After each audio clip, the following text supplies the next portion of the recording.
DTV es información, es diálogo, es análisis. DTV es federalismo, libertad de expresión, pluralidad de voces. DTV es todo lo que un país en democracia tiene que ser. DTV es tu voz en el Congreso. Este 2023, seguí eligiéndonos. DTV, el periodismo en el Congreso.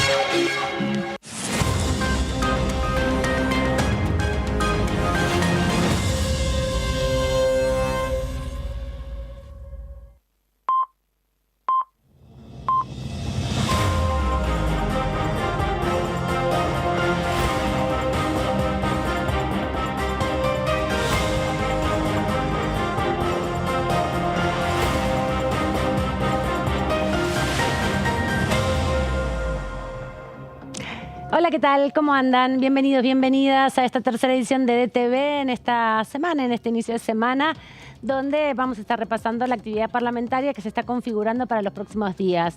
Mañana martes, comisión de juicio político, justamente donde se va a convocar, donde se ha convocado a 5 nuevos testigos para que den su mirada, para que respondan las preguntas, sobre todo de los diputados y diputadas de la Nación. Recordemos que estamos ya en lo que va a ser la séptima audiencia de este juicio político, la tercera ronda de testigos, con presencias importantes. Van a venir secretarios de vocalías de la Corte Suprema de Justicia. Se sigue tratando de entender cómo es el proceso de trazabilidad de los expedientes que están en la Corte. Recordemos que hay muchos casos, más de 28.000 causas que tiene que resolver la Corte, y hay muchas que llevan años en las secretarías y en las vocalías, y se está tratando de entender cómo es que funciona, si eso tiene un mecanismo, si eso tiene un funcionamiento en particular o solamente es discrecional según lo que entienda cada uno de los secretarios que trabaja en las 9 secretarías de la Corte Suprema de Justicia. Pero además de las secretarías están las vocalías, que son como el espacio, el grupo de trabajo directo de cada uno de los jueces de la Corte Suprema, de los 4 jueces del máximo tribunal, donde también están circulando justamente esos trabajadores del Poder Judicial. Son los más importantes trabajadores del Poder Judicial, porque están nada más y nada menos que en el 5º piso del edificio de Talcahuano, que es donde está justamente el 4º piso, perdón, donde está la Corte Suprema de Justicia. Me quedé pensando porque el 5º piso es el del Ministerio de Economía, ¿no? Y todo lo que tiene que ver el 5º piso del Ministerio de Economía con el 4º de tribunales. Pero son lugares donde se cocinan las políticas y donde también se definen, en este caso, en el 4º piso del edificio de tribunales del Talcahuano, las causas judiciales más importantes del país, donde, bueno, muchas veces se dirimen hechos controversiales y muchas otras, como se está demostrando en este juicio, se intenta demostrar en este juicio.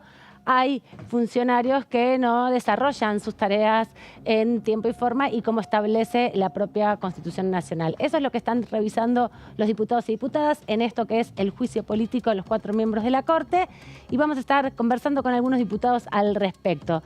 Pero también hay Comisión de Comercio. El día miércoles también se van a estar reuniendo aquí en la Cámara de Diputados. No tienen proyectos para revisar, no están avanzando en dictámenes, pero sí está funcionando como comisiones informativas para abordar algunos problemas que le preocupa al ámbito del comercio minorista principalmente y en las economías regionales. Y se ha convocado también para el día jueves una nueva comisión, la de Ciencia y Tecnología, para ver si se avanza finalmente con este proyecto que venía de extraordinarias, que tiene media sanción de la Cámara de Senadores y tiene que ver con el programa de Ciencia y Tecnología 2030. Así que todo esto vamos a estar repasando con algunos diputados. Vamos a estar hablando con 2 diputados, con Mónica Frade de la Coalición Cívica y con Eduardo Fernández del Frente de Todos, unos diputados que nos van a estar compartiendo sus miradas sobre los temas que se están debatiendo. Vamos primero que nada a saludar a los colegas, a los amigos que ya están aquí preparados para la jornada. ¿Cómo anda, Sebastián Edida? ¿Todo bien? Todo bien, por suerte. Me alegro. Bueno, juicio político esta semana. Sí, o sea, mientras continúa un poco la pirotecnia y la bomba de estruendo en la opinión pública por lo que es la situación de la violencia narco en Rosario, esta semana, digamos, el centro de la escena va a estar ocupado nuevamente por lo que suceda en la comisión de juicio político contra los 4 jueces de la Corte Suprema por mal desempeño, y sobre todo la lupa va a estar puesta en lo que probablemente sea el segundo faltazo consecutivo del fiscal Stornelli, que pidió nuevamente declarar por escrito ante el Procurador General Eduardo Casal. Pero vienen de la Procuraduría General mañana también. Hay uno de los citados para la Comisión de Juicio Político que es uno de los fiscales de la Procuración general, así que van a estar también presentes aquí algunos otros fiscales que no sean Stornelli. Sí, va a haber un funcionario de la Procuración General que de hecho dio fe de, de los chats que se filtraron sobre ciertas irregularidades, ¿no? En conversaciones entre Marcelo D'Alessandro y Silvio Robles, que es el secretario de Horacio Rosati. Bueno, es una persona que dio fe, digo esto frente a las observaciones que se hace desde Juntos por el Cambio de que que son conversaciones apócrifas que fueron obtenidas mediante espionaje ilegal, o sea, actividades delictivas. O sea que se va a escuchar mucho sobre si estas conversaciones a través de los chats que se filtraron son o no son válidas. Si pueden ser tomadas como elementos no. de prueba en el marco de esta investigación para que el Senado pueda acusar finalmente a estos magistrados. Obviamente primero tenemos todo este debate que va a ser muy largo. Seguro. Y que se va a extender en el tiempo en medio de la campaña contra los magistrados, acá en la Cámara de Diputados. Son 5 los invitados para mañana. Ahora vamos a repasar bien sus nombres para que ustedes estén atentos de cómo va a seguir el debate. Débora de Urrieta, ¿cómo anda? Bienvenida. ¿Cómo estás, Amanda? ¿Todo Muerta bien? de calor. Ay, ¿por qué será? Te veo con el pelo recogido ahí muy bien para poder... Para atravesar esta temperatura, tal cual. Afrontar estas altas temperaturas que me parece que siguen varios días. Sí, yo ya estaba pensando que tenía que sacar la ropa de invierno, de, de otoño, olvídate. los pantalones de jean, ni ahí me pongo un pantalón Imagínate de los jean. locales de ropa que tienen que vender la temporada otoño-invierno. No, Debe ser todo Igual un ustedes tema. son privilegiadas que no están con De traje, un traje en este cuando lo momento. vi Y hoy corbata. La Y corbata. corbata, sí. Lo primero que le dije a Sebas cuando lo vi ponerse su traje fue ¿cómo vas a hacer para resistir? Ojalá, bueno, si te sentís mal, hacenos una seña y Dale. te traemos un poco de agua para rescatarte. Bueno, como comentaba recién Sebas, el plato fuerte, por lo menos lo que apunta mañana el oficialismo, es en los testimonios de Marcelo Maceo, un abogado, y de Juan Manuel Olina Spell, que justamente son dos de él es secretario institucional de la Procuración General de la Nación, y los dos plantean que los supuestos chats entre D'Alessandro y Robles serían ciertos, de ahí que... Claro, no son los que lo ponen en duda, dicen que existen esos Exacto. chats, ahora lo que hay que ver es si se pueden usar como prueba o utilizar no. como Hay prueba, dos, exactamente. como dos andariveles. Por un lado, los que dicen esto no se puede usar, pero no dicen que sean falsos, y otros Exacto. Sí, son como dos grupos que bibliotecas, dicen- ¿no? Siempre en este tipo de polémicas se enfrentan dos bibliotecas. En y el ahí- derecho siempre son, porque como es interpretación y no hay Exacto. nada que sea certero, pero también hay otro grupo de diputados de Juntos por el Cambio que incluso dicen que son apócrifos las propias conversaciones de chat que trascendieron. Claro, ¿no? que podrían fueron ser manipulados truchas, y demás. que se podrían haber hecho con un programa de computadora. Sí, lo que pasa es que en algunas de esas conversaciones surgen audios donde uno puede poner en duda de que hubo un montaje editado Claro. en los testimonios escritos, pero cuando surgen audios con la voz idéntica a la de Marcelo D'Alessandro y la de Silvio Robles, Ahí ya esos es un poco argumentos difícil. un poco se desmoronan automáticamente. Quería ver, porque tengo acá justo los nombres de quienes van a estar presentes. Como decía, obviamente, recién Débora, que van a estar tanto Sebastián Alberto Garay, que es secretario de Juicio Originario de una de las secretarías, que es de la Corte Suprema de Justicia. También va a estar como uno de los vocales Guillermo Sebastián Garay, uno de los vocales de Rosati. Recordemos que por un lado están las secretarías que atienden las causas y por otro lado cada una de las vocalías que trabajan, digamos, directamente con el juez. Es como el equipo del juez en los vocales. Y también va a estar alguien que es muy importante también, es Natalia Hilda Monayer, que va a estar presente, que también es de la vocalía de Rosati, porque trabaja, digamos, está por debajo, todos ellos dos, están por debajo de Ramos, ¿no? Justamente. De Ramos, no, de Rosati. De Rosati y de Robles, perdón, me había confundido, de Silvio Robles, que es el director ejecutivo de la vocalía que trabaja con Rosati. Así que todos ellos van a contar un poco cómo funciona la Corte. Exactamente, no olvidemos que los 4 miembros de la Corte no tienen por qué venir, o sea, están exentos Todavía de no. venir a declarar el día que se le pueden enviar un escrito, y la gran duda va a ser qué va a hacer mañana el oficialismo con el fiscal Stornelli, que todo indica que una vez más pegará el faltazo mañana. Lo que plantea es declarar o dar testimonio por escrito. Sí. Se escuda para eso en el Código Procesal Penal, tanto el actual como el que rige en 2 provincias de la Argentina, Salta y Jujuy. Y por otro lado, lo que plantea la ley orgánica del Ministerio Público Fiscal, que exceptúa a los magistrados de declarar. Claro, lo pero que en un tribunal ordinario. ¿no? Claro, lo que te plantean Claro. del oficialismo es, eso es para una causa penal. Esto Común es un y juicio corriente. político. Acá lo que rige es el reglamento de la comisión de juicio político. Así que la comisión, justamente en el reglamento, lo que nos hemos escuchado por lo menos varias veces y lo hemos leído en el primero de sus artículos, es que exceptúa de declarar presencialmente presidente, quien ocupa la vicepresidencia de la Nación, también a los gobernadores y vicegobernadores, y en ese sentido también, si fueran llamados como testigos, los integrantes del máximo tribunal, ¿no? Ellos son como las figuras máximas, las que están exceptuadas de presentarse formalmente a testificar en el caso de un juicio político que tiene su propio reglamento y que tiene obviamente a la vista todo, el Código Penal, el procesal, el Código Penal en sí mismo y la Constitución. Así que ahí hay una interpretación que se va a dar en un debate muy interesante que va a haber mañana. Y ojalá respeten lo que dijo la presidenta Gaylar, ¿no? Primero testifiquen los testigos y después se agarren los diputados a discutir.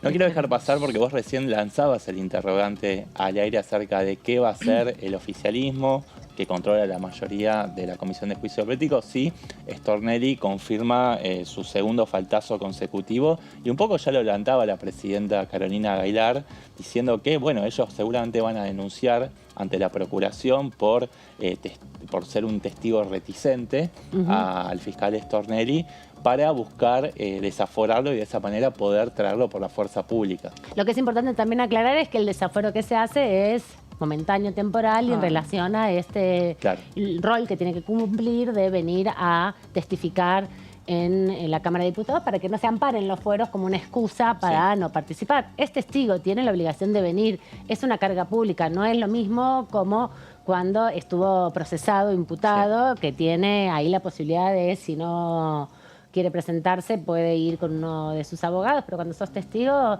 se supone que vos estás aportando a que la investigación, tienes que decir la verdad. Tu obligación es... Exactamente. Además, si no tenés nada que esconder y tenés buena predisposición y voluntad para colaborar y esclarecer en esta situación en que se está investigando el proceder de la Corte Suprema, digamos, sí, porque da la sensación de que hay cola de paja cuando vos no te estás, no estás facilitando, presentándose ante la comisión para...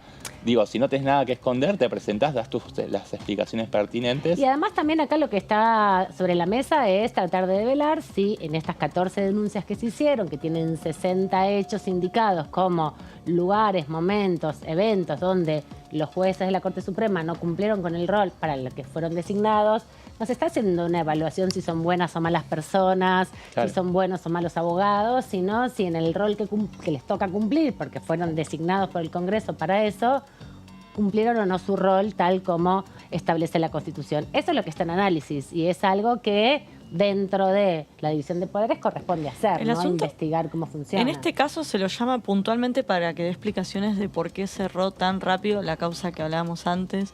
Así que yo imagino, más allá de que uno puede tener una cola de paja, que intuye que se lo va a tratar de desgastar. Digo, por ahí es totalmente inocente, por ahí lo que fuere, pero... Sí, es un testigo, pero de alguna forma el oficialismo lo pone en el banquillo de los acusados sin ser formalmente un acusado porque tuvo intervención en causas que son sensibles para el oficialismo. Es evidente que las preguntas no van a ser ni neutrales, ni cómodas. No, sin duda, ninguna persona que vaya a testificar, y lo estamos viendo con los secretarios de los juzgados, de los secretarías de la Corte Suprema que están yendo, se vuelven situaciones difíciles, incómodas. Bueno, vos te veo siempre ahí, Débora, también a Sebas lo veo mucho estando ahí, y ves las caras que se ponen los diputados, ves los gestos que hay cuando está declarando uno de los testigos, cómo se interrumpen. Las preguntas, las repreguntas. Uno también ve al vicepresidente de la comisión, que es Juan Manuel López, que es un poco el que lleva la voz cantante de Juntos por el Cambio en todo este debate,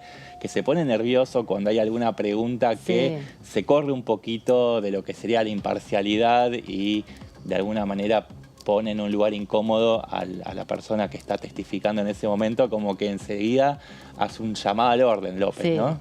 Bueno, esas tensiones se están viendo en cada uno de los debates. También lo que hay que decir es que todos los diputados obran como, en este caso, lo que sería el rol de la acusación del fiscal, el que está investigando, el que está preguntando, como en la división de los roles que le tocan a los distintos personajes en un juicio ordinario. Bueno, está el juez que tiene que escuchar, tomar decisiones a partir de lo que escucha, que dice la defensa y la acusación, ¿no? Sí. Bueno, acá en ese sentido lo que están haciendo los diputados de todos los bloques es llevar adelante una acusación, decir, bueno, estas acusaciones se presentaron, 7 fueron presentadas por diputados y senadores. y otras 7 por las organizaciones de la sociedad civil y por particulares, ¿no? Hay abogados que se metieron en esta discusión. Ahora, la obligación del Congreso es, si se presentan proyectos de pedido de juicio político, es recuperarlos, tomarlos y llevar adelante una investigación. Para eso tiene testigos y prueba documental, ¿no? Ahora, Juntos por el Cambio se salió un poco de esa dinámica y se planteó como veedor, ¿no? Pues tenías a aquellos que decían, listo, vaciemos esta comisión, estaban los que decían, no, nos tenemos que quedar hasta último momento, evitando que se avasallen los derechos de a todos las garantías de todos los testigos. El debido proceso. El debido proceso, esa me gusta más. Entonces encontraron un punto medio que es actuar como una especie de veedores, y por eso lo vemos a Juan Manuel López, que cuando ve que la pregunta induce alguna respuesta o lo que fuere. Pero al mismo tiempo, los diputados de la coalición cívica, sobre todo, y Juan Manuel López, como uno de los diputados que presentó una de las denuncias, tienen otro rol también, ¿no? Ellos plantean que uno de los jueces incurrió en determinados momentos en mal desempeño, incluso en algunos delitos, ¿no? Y hasta propusieron testigos. Por eso es una un rol postura rara. Es como incómodo también. Exactamente. Sí. Porque en definitiva... También llama la atención que Juntos por el Cambio haya objetado el reglamento diciendo, Juan Manuel López, ¿no? Lo cito textualmente, diciendo que el reglamento está desfasado respecto de la legislación, cuando ya se llevaban 6 encuentros de la Comisión de Juicio Político y hasta ese momento no hubo ninguna objeción al reglamento interno de la Comisión de Juicio Político. Y es el mismo reglamento que se usó para el juicio político anterior, que es el del año 2002-2005, ¿no? Esto ya un reglamento de fines de la década de los 90, ajustado, podríamos decir, o en sintonía con la nueva Constitución del 94. Porque, bueno, si nos tenemos que remontar al juicio político de 1947 que se hizo durante el peronismo, incluso había otra constitución en ese momento, ¿no? Hay una comparación difícil, pero bueno, dentro del proceso histórico es importante. Algo que destaca Valdés es que siempre desde la Constitución del 53 ya se incluye, de 1853, se incluye la figura de juicio político, y como está en la Constitución es una herramienta totalmente válida. Claro, porque también pensemos que el proceso de constitución del Estado-Nación, que se salda con la Constitución de 1853, hubo muchas intervenciones después de las constituciones, ¿no? En el 64 hubo una reforma, bueno, después obviamente la reforma peronista del 49, de la que no quedó nada más que el artículo 14 bis, las interrupciones democráticas, pero también hubo mucha modificación al texto original del 53 que se fue, digamos, desarrollando a lo largo también de los procesos de las dictaduras cívico-militares que intervinieron mucho a la Constitución. Entonces también en el 94 se salda un poco el proceso, pero igualmente, como bien decís, Débora, la figura de el juicio político siempre estuvo perdurando como una herramienta, sobre todo del Congreso de la Nación, ¿no? Sí, pero lo cierto es que esta situación de avanzar contra todos los miembros de la Corte Suprema, como bien de alguna manera reivindican desde el oficialismo, solo se vio durante el gobierno de Juan Domingo Perón, porque en el año 2003, cuando lo impulsó Néstor Kirchner hacia la Corte Automática de Carlos Menem, recordemos que no se avanzó contra todos los miembros de la Corte Suprema, y no olvidemos que muchos de ellos, que ya daban por descontado que si el juicio avanzaba iban a terminar removidos e inhabilitados para ejercer algún cargo, directamente renunciaron. Sí. Claro, sí, en el 2002 hubo un primer intento, no se llegó a los 2/3. En el 2003 se impuso el juicio político, pero no contra todos, sino contra creo que 4 de ellos, de los cuales 3 renunciaron antes para no someterse a ese desgaste. Fueron 3 renunciaron y 2 quedaron con juicio político. Claro, pero primero en el 2003 se lo removió a Moline O'Connor y en el 2005 a Bogiano. Sí, un proceso que es el antecedente. Bueno, todo lo que se desarrolló en ese momento, que fue muy diferente igual al proceso que se está dando ahora, es lo que está dentro justamente del reglamento de la Comisión de Juicio Político. Así que mañana, 13 horas, nueva audiencia con estos 6 convocados. Veremos si vienen todos y se presentan. Pero ya tenemos a nuestra primera entrevista del día de hoy, así que le damos la bienvenida de esta manera.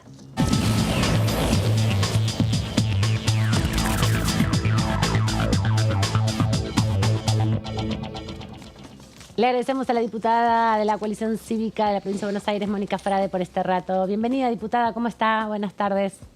Bien, bien, bien. Usted es parte de la Gracias comisión. un placer. Hace mucho que no hablamos con usted, no habíamos tenido la oportunidad todavía este año. ¿Usted es parte de la Comisión de Juicio Político o está participando como parte de la coalición cívica de este proceso?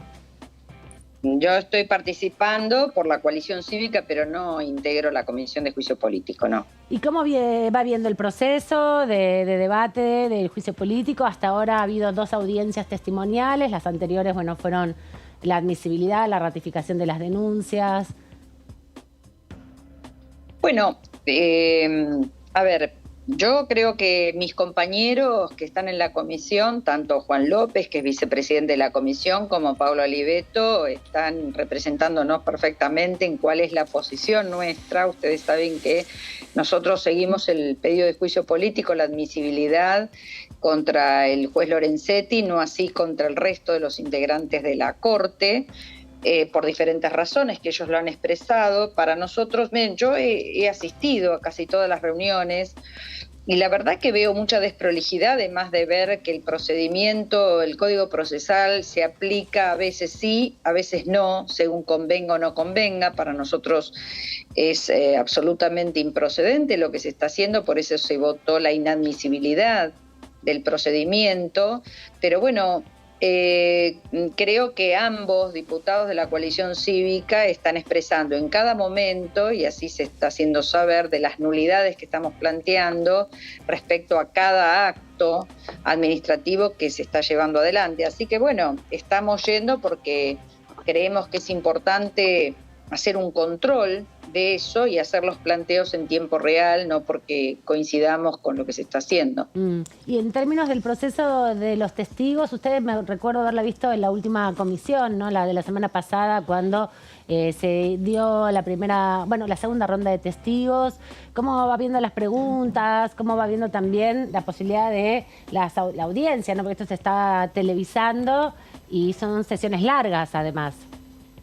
Sí, claro. Bueno, a ver, yo hice alguna objeción en la última reunión de comisión. Yo soy abogada, viví siempre de mi profesión, de toda mi vida. Es litigante. Y la verdad que cuando veo del modo en que se pregunta, yo diría que el 80% es improcedente, porque hay un modo de preguntar que está establecido por el código. Las preguntas no tienen que ser inductivas. Para el que no sabe, inductiva es que contenga la respuesta o que uno esté orientando al testigo en cuáles son las respuestas, sino que se tienen que preguntar sobre hechos que muchas veces los testigos ni siquiera saben cuáles son, porque yo creo que si le preguntamos a los testigos que van sobre los expedientes que le enumeran, yo estoy seguro que no tienen ni idea, pero se le preguntan sobre eso.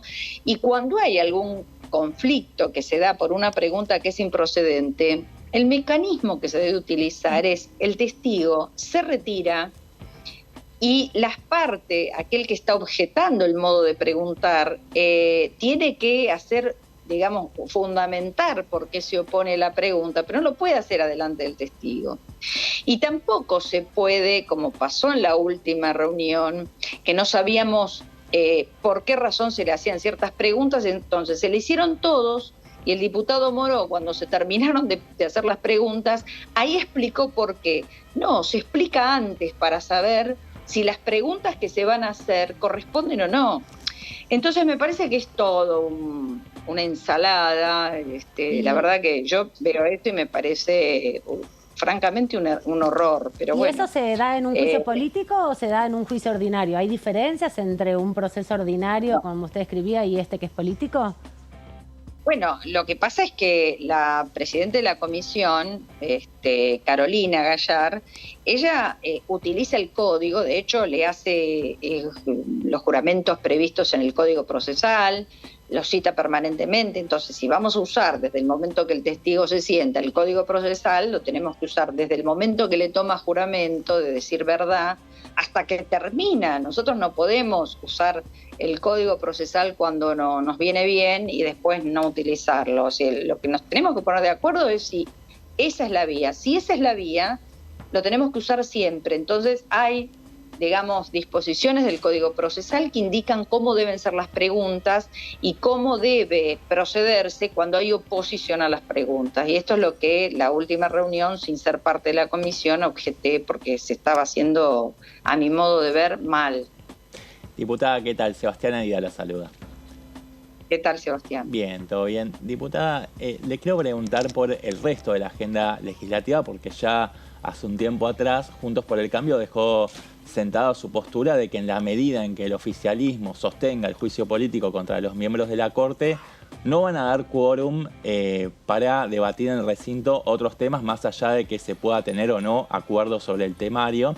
Quería saber si esto va a ser una regla general que se va a mantener durante los próximos meses de sesiones ordinarias o si se puede flexibilizar en algún caso cuando hayan temas que puedan llegar a ser de consenso con el oficialismo. Bueno, de momento esta es la decisión que ha tomado Juntos por el Cambio. Por supuesto, si llega a haber consensos para el tratamiento de algún proyecto, se sesionará.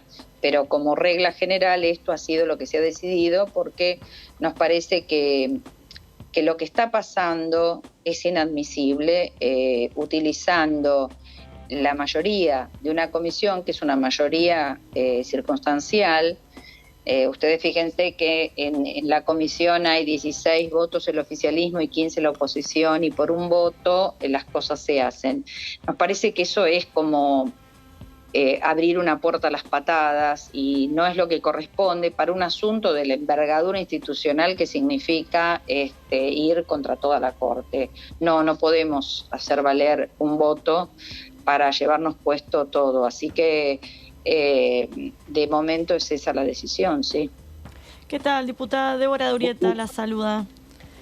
Hola, Débora. Aprovecho, una de las diputadas que más presente estuvo en la última semana, porque también la vi en la Comisión de Seguridad Interior, donde expuso a Aníbal Fernández. A grandes rasgos, ¿qué le pareció la presentación? Y si le quedó claro cómo se distribuye el presupuesto de Seguridad Interior hacia las provincias. Porque a mí no me quedó claro. Bueno, esa comisión la integro. Sí, esa la integro, exactamente, sí. Por eso es un tema.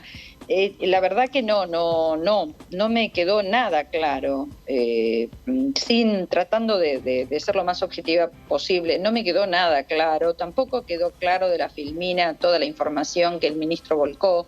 De hecho, se lo hemos hecho notar, que por ejemplo cuando hablamos de los índices de homicidios dolosos, él aplica un 4, algo %. Eso tiene que ver con índices nacionales, no de Rosario, y entonces nos compara con Europa, que no es la primera vez que el diputado nos compara con Europa. Estamos lejos de los índices de Europa. No quedó claro la distribución del presupuesto, no quedó claro cuánta gendarmería va o no va. En el caso que fuera en los 1.400, la verdad que yo en algún momento destaqué que un partido Boca River se lleva 1.400 efectivos, así que eso tampoco es indicativo. Como tampoco es indicativo el envío y solo el envío de fuerzas de seguridad. Es decir, yo creo que acá no existe un plan. De hecho, no me parece que el ministro haya expuesto un plan, y por eso creo que muchos hicimos las objeciones que hicimos. En mi caso fue distinta también la objeción que hice, pero tampoco me contestó las preguntas, que fueron bastante concretas las que les hice, y me parecen importantes, y tampoco las contestó. Así que yo me quedé no sé si me quedé con sabor a poco. Lo conozco, nosotros somos con el ministro de la misma ciudad y nos conocemos hace 40 años, así que en realidad me quedé con la idea de que fue más Aníbal Fernández que nunca. Pero bueno, hubiera querido que alguna pregunta conteste, sí. Diputada, ¿qué tal? Quería indagar en cuál es su postura, porque sé que en Juntos por el Cambio están un poco divididas las aguas sobre este debate de si las Fuerzas Armadas sí, si las Fuerzas Armadas no, en el control, en la realización de tareas internas para el control del narcotráfico en territorios calientes, ¿no? Como estamos viendo en las últimas semanas en Rosario. ¿Cuál es su postura personal al respecto? Más allá de la postura personal, la Ley de Seguridad Interior indica que no. Claro. Entonces, tenemos que empezar a abordar una discusión de la reforma de la ley, que lo estamos abordando en las 4 fundaciones de Juntos por el Cambio, pero de momento eso no se puede hacer. O sea, la ley no lo autoriza, más allá de los deseos o las visiones que tengan cada uno. De modo que mi posición es clara en eso, que no se puede. Y de todos modos yo en eso tengo también otra visión. Yo creo que un gobierno que tiene, y en este caso un ministro de Seguridad que tiene todas las fuerzas federales a su mando, que es depositario de toda la inteligencia criminal y que tiene todos los recursos del Estado, me parece que eso hubiera sido suficiente para que Rosario no llegue a donde llegó. El problema acá es qué directivas se les está dando y si hay, insisto en esto, me parece fundamental, un plan para combatir el narcotráfico. ¿Por qué? Porque vamos a suponer que es bárbaro que vayan las Fuerzas Armadas, yo no coincido, pero vamos a suponer que, ¿ustedes creen que va a cambiar algo si la dirección política no cambia y si no hay un plan? No, vamos a seguir mandando y no vamos a obtener ningún resultado, porque esto es un proceso de muchos años donde además tenemos contaminada las fuerzas de seguridad, parte, por supuesto, no todos, tenemos contaminada parte de la política y tenemos contaminado el Poder Judicial también. Entonces, es un tema muy complejo que se lo ha dejado avanzar mucho y que va ahora a requerir sostener una política pública durante bastante tiempo para poder terminar con esto. Ahora, hay una pregunta básica, teniendo todos esos recursos del Estado, ¿qué pasa que no pueden controlar el ingreso y egreso de droga de Rosario, que es una geografía pequeña para controlar eso? Entonces, ahí es donde mi posición frente al ministro ha sido más bien contundente, en el sentido de que yo ya no creo en que haya incapacidad. Yo creo que hay un Estado que está dejando, pero que dolosamente está dejando, porque no puedo entender sino que un Estado con todos esos recursos no pueda, como han podido otros países de Latinoamérica. ¿Y no hay responsabilidad también de las autoridades locales y provinciales también? A ver, por supuesto, hay un senador en este momento que no está libre porque no le han quitado los fueros. Pero acá miren, yo voy a citar, hace unos días le hicieron un reportaje a Marcelo Saín, que fue secretario de Seguridad de Santa Fe, y que además no es de mi sector político, es del oficialismo, y él fue contundente en eso. Fue contundente que no tuvo ningún apoyo del gobierno nacional, y es más que él, en una reunión de gabinete, frente al mismo presidente de la Nación, él dio nombres, por eso estamos haciendo una presentación para que se lo cite y ratifique en la justicia esto.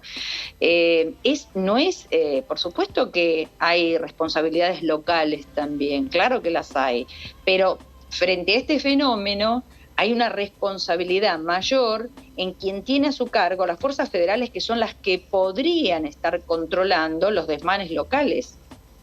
¿Y a qué le atribuye que el oficialismo en el Senado frene la conformación de la bicameral que debería poner en marcha la implementación del Código Procesal Penal justamente en la provincia de Rosario? Las complicidades.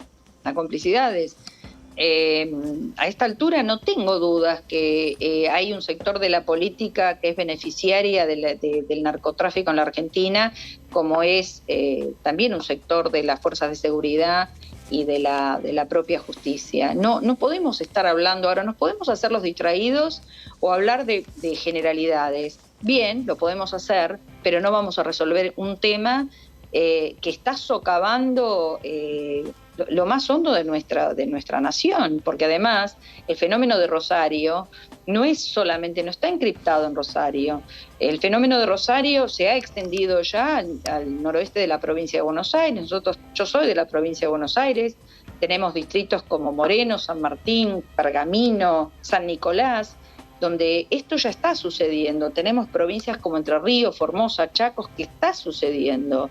Entonces me parece que no podemos hablar a media lengua con este tema, porque es un tema que tenemos que resolver y que es prioritario, y yo temo que estos días estemos todos hablando de esto, pero cuando pase la ola sigamos como hasta ahora. Yo pedí dos veces, una en octubre y otra hace 10 días, que las comisiones de seguridad interior y narcotráfico vayamos a sesionar a Rosario, pero no por un tour turístico, sino porque es el lugar donde nosotros tenemos que estar hablando con las víctimas, con el Poder Judicial, con sectores de la política, recogiendo directamente la información en el lugar donde la información se está produciendo, porque es la manera que tenemos los diputados de poder con eso, en la medida de nuestras competencias, poder hacer algo. Y la verdad es que no he tenido respuestas, ni en octubre ni ahora. Voy a seguir insistiendo, como voy a seguir insistiendo con la interpelación de la interventora del Poder del Servicio Penitenciario Federal, Garrigós de Rébori, quien para mí tiene una cuota de responsabilidad enorme en todo esto que está pasando. Es más, hace un tiempo atrás, la jueza Servini de Cubría ha girado copias a la Fiscalía en turno para que se investigue por qué esta señora y el ministro de Justicia, el doctor Soria, obstaculizaban una investigación de narcotráfico. Entonces, nosotros no son... Cuando yo el otro día hice una enumeración y le expresé al ministro que no estoy tranquila, no es porque me simpatice más o me simpatice menos, sino porque hay un relevamiento de datos, de información que nosotros no podemos soslayar, salvo que nos querramos hacer los tontos y en ese caso la pasamos mejor que lo que la estoy pasando. Gracias, diputada, por este ratito aquí en la tercera edición de TV. La vemos en estos días. Hasta la próxima, en cualquier momento. Gracias a ustedes. Un saludo a todos y muchas gracias. Hasta luego. La diputada Mónica Frade, de la Coalición Cívica de la provincia de Buenos Aires. Te quedaste con ganas de hacer más preguntas, te vi. Sí, porque en relación a esto último que decía la diputada el pedido de ella para trasladar la Comisión de Seguridad Interior para deliberar en el lugar caliente, ¿no?, donde está sucediendo este drama vinculado a la violencia del narcotráfico, también está esta propuesta que acaba de dar a conocer el diputado Mirabella con el impulso de un proyecto de ley para trasladar la sede del Ministerio de Seguridad de la Nación a la ciudad de Rosario, ¿no? Y de hecho también hubo una iniciativa, una promesa, una especie de promesa de campaña de Horacio Rodríguez Larreta la semana pasada, cuando se juntó con el intendente Pablo Hapkin en Rosario, diciendo que en un eventual gobierno de él va a trasladar la sede del Ministerio de Seguridad justamente a la ciudad de Rosario. Entonces mi pregunta hacia la diputada, pero que lo podemos conversar acá, es si se trata de una medida, una propuesta más un golpe de efecto por la galería y demagógico, o si podría efectivamente contribuir en una parte de la solución al problema. Y me parece que está un poco fragmentada la discusión sobre narcotráfico, ¿no? Como que está por un lado qué hacen las fuerzas de seguridad, por otro lado qué pasa con las personas que están en conflicto por narcotráfico, porque también parte de la discusión que hay es que las personas que están presas por narcotráfico no son los grandes narcos, sino que son las mulas en general. Muchas muchas mujeres están presas por transportar sobre todo cocaína en sus propios cuerpos, ¿no? Entonces hay como una sobredimensión de la persecución a los perejiles, mientras que los más capos hubo están... algunos pesos pesados, los monos que fueron presos, pero lo Sí, cierto obvio, es que los monos están presos en Rosario, pero no terminaron tampoco de desarrollar su actividad delincuencial por estar retenidos. Eso primero por eso la diputada quería interrogar a la que hoy de quien hoy depende todo el sistema penitenciario.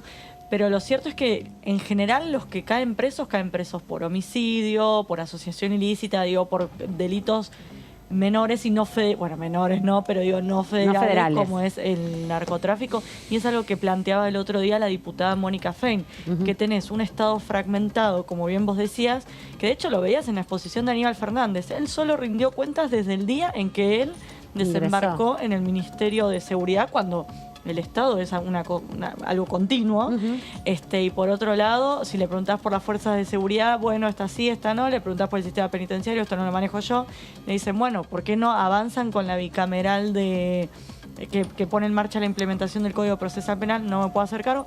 Pero lo cierto es que frente de todos es un gobierno, y si el gobierno en su conjunto no tiene voluntad de avanzar con un delito tan complejo, no, sí, pero también es verdad que la complejidad del delito de narcotráfico no solo se da en Argentina, es un fenómeno mundial que es complejo de abordar, sobre todo porque hay mucha hipocresía, ¿no? Porque el principal negocio del narcotráfico es la ilegalidad y es todo lo clandestino que hay en torno a la forma en que se comercializan las drogas, ¿no? Y ahí hay todo un proceso también que se trabaja como muy superficialmente, ¿no? Como si eso no tuviera nada que ver con la cantidad de plata que... Pero el mensaje fue, si no le pasaba esto a Messi, no reaccionábamos. Básicamente Sí. el mensaje fue ese. Igual yo siento que esta reacción es exactamente igual a la lo que misma está reacción pasando, que pasó siempre, total, ¿no? Como y que no están, pues lo que también decía recién la diputada, no sé, ojo, capaz no se plantea un plan porque, bueno, si lo publicás, obviamente estás avivando giles y demás. Sí, pero me parece que no hay un plan No, único no hay, del exacto. narcotráfico acá ni en ningún lugar del mundo porque es Pero ni siquiera el ves que tercer se negocio siente- más importante a nivel mundial, las Bueno, armas entonces que no están hagan vinculadas. campaña diciendo no vengas acá a la Asamblea Legislativa y digas que estás combatiendo el narcotráfico, Sí. no le eches la culpa a la Corte Suprema, como hizo el otro día el presidente No, al no, bueno, Consejo de la cada cual Magistratura. tiene su responsabilidad para mí, ¿no? Obviamente, todos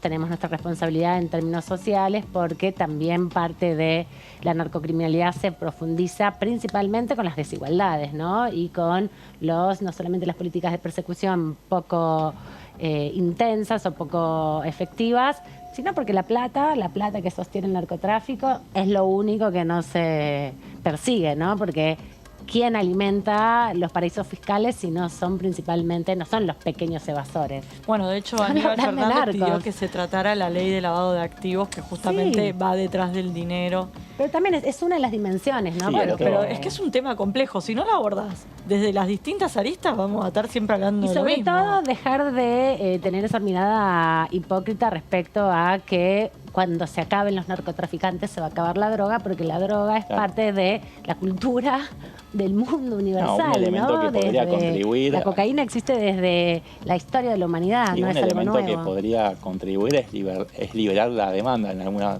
medida parte de la con un discusión. proyecto Pero acá de el problema no es el despenalización consumo. del consumo Pero el de problema ni siquiera se estupefacientes. produce en Rosario. El tema es que se comercializa en Rosario, se utilizan los puertos para sacarlo del país. El problema no es, hay adicción, no hay adicción. Ese no es hoy el drama. El Pero drama claro, es otro. sí, También tiene es que ver parte con del eso, drama. es parte Bueno, del pero comercio, es hoy parte, si no hoy las bandas se consumís, están disputando territorio, no es pero que se sobre está- todo para vender. No, para vender afuera, digo. Para donde sea, bueno, pero el consumo es lo que hace Pero que no se es que sostenga. estamos. Pero no es que el problema hoy, escuchás a la gente de Santa Fe, no te están planteando, tenemos chicos con problemas de adicción, que obviamente ese problema existe, el problema es otro. Porque no todos los problemas de la droga tienen que ver con el nivel de adicción, no es No, solamente por eso te digo, que acá la estás violencia adulta. está teniendo una ciudad que tiene 4 veces más homicidios que el Exacto. resto del país. Porque el problema es la narco violencia. viene con las armas, viene con el dinero, las armas y obviamente con la droga. Es parte de la Es un problema construcción. multidimensional donde también la policía es una pata, ¿no? Porque es cómplice muchas veces de estos negocios del narco, ¿no? De los narcotraficantes, de los cárteles. Ahora vamos a seguir debatiéndolo, tenemos todavía un rato por delante y me gusta la posibilidad de debatirlo porque tiene que ver sobre todo con nosotros como ciudadanos y ciudadanas. Pero tenemos a nuestro próximo invitado, así que le damos la bienvenida al diputado Eduardo Fernández.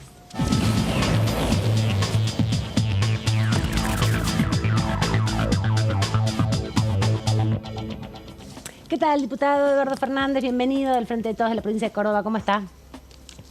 Bien, buenas tardes. Bueno, Córdoba también tiene sus problemillas, ¿no? Con respecto a la discusión de la seguridad y el narcotráfico. No es solamente Rosario. Hoy está, como bien decía mi compañera Débora, en boca de todos porque, bueno, se animaron los narcos nada más y nada menos que meterse con el mejor jugador del mundo y una de las figuras más resonantes de la actualidad mundial.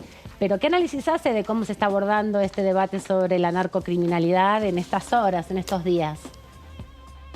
Me parece que es un tema polifacético, es decir, que tiene varias aristas, que por supuesto lo que está pidiendo urgente la ciudadanía es tener la seguridad de la presencia de las fuerzas del orden en las calles, pero que una solución definitiva exige mucho más, ¿no? Tarea social, económica, de educación, y que eso también es el fruto de situaciones económicas, sociales, de conducta y también del orden de la justicia. Es decir, que es demasiado profundo el tema como para tratarlo solamente como noticia policial. Diputado, ¿qué tal? Sebastián Adía lo saluda. Diputado, hoy se dio a conocer que va a estar convocada la Comisión de Ciencia y Tecnología para el día... Jueves. El jueves a las 3 de la tarde. Usted es integrante de esa comisión. Si nos puede comentar cuáles son los proyectos a los cuales se le va a dar vista y cuáles van a ser las coordenadas del debate, ¿no? Sí, yo no tengo todavía la citación, pero sí sé de una reunión informativa.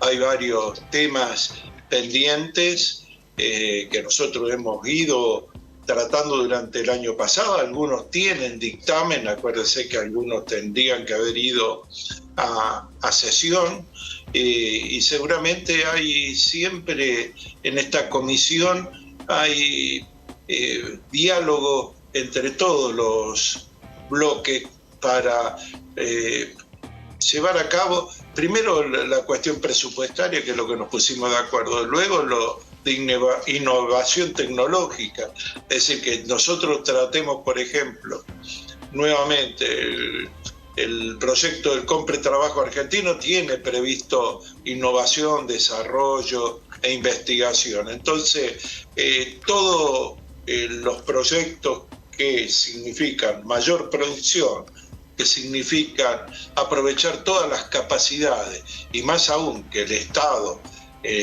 invierta en proyectos y en investigaciones que hacen falta para mejorar la producción, sea en proyectos como industrial, que también estamos tratando, en todas hay componentes y se necesita, como viene haciéndolo el Ministerio de Ciencia y Técnica, con un presupuesto importante y con una cantidad de realizaciones que yo creo que en este periodo ha significado, hablando con el ministro Filmo los otros días, porque va a ir a Córdoba, donde se ha hecho una gran cantidad de inversiones, una cifra récord ya en inversión en ciencia y técnica. Así que la comisión está consciente de esto y aborda diferentes proyectos en esa línea también. ¿Qué tal, diputado? Débora Urieta lo saluda. Aprovecho que está en la Comisión de Finanzas. Quería saber si finalmente el proyecto de ley por tema créditos UBA pasará por esa comisión, si tuvo alguna novedad, o si cree que finalmente el tema prosperará en la sesión especial que convocaron todos los espacios que están representados en el Congreso el día 22. Día 22, sí.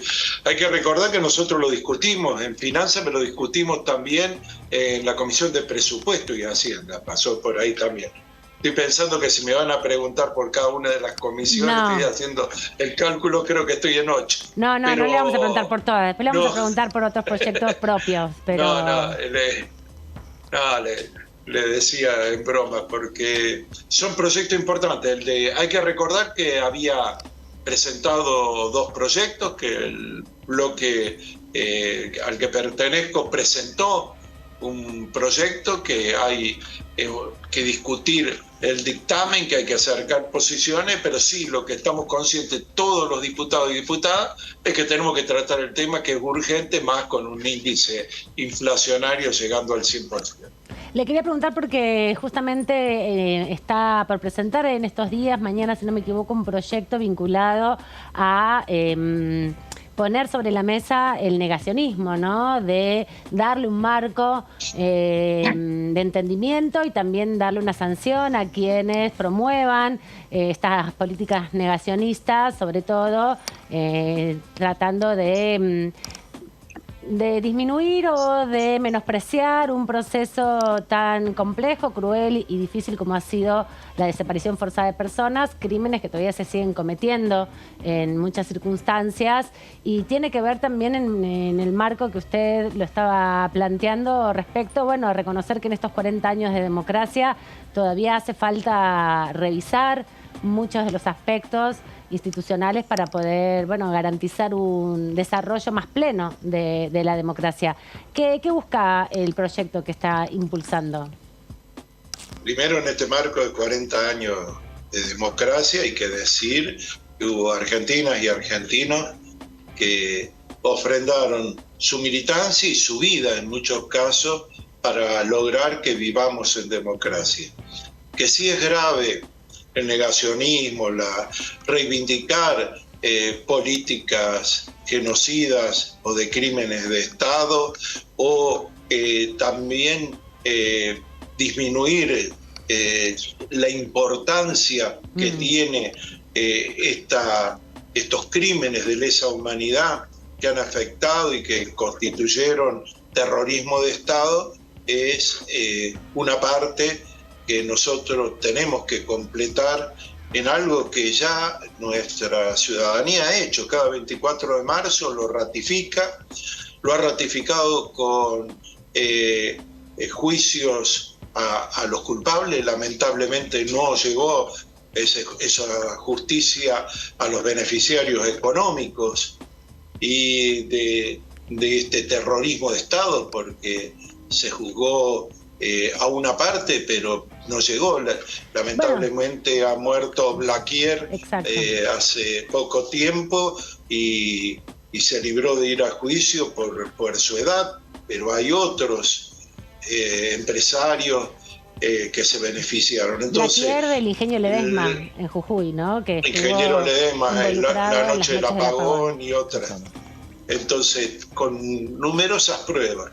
Pero ¿qué es lo que digo? La democracia, para que seguir avanzando, este proceso que inició nuestro pueblo de recuperar, que culminó en la recuperación de la democracia, que significó el juicio a la Junta, que significó rever leyes que significaban ponerle fin a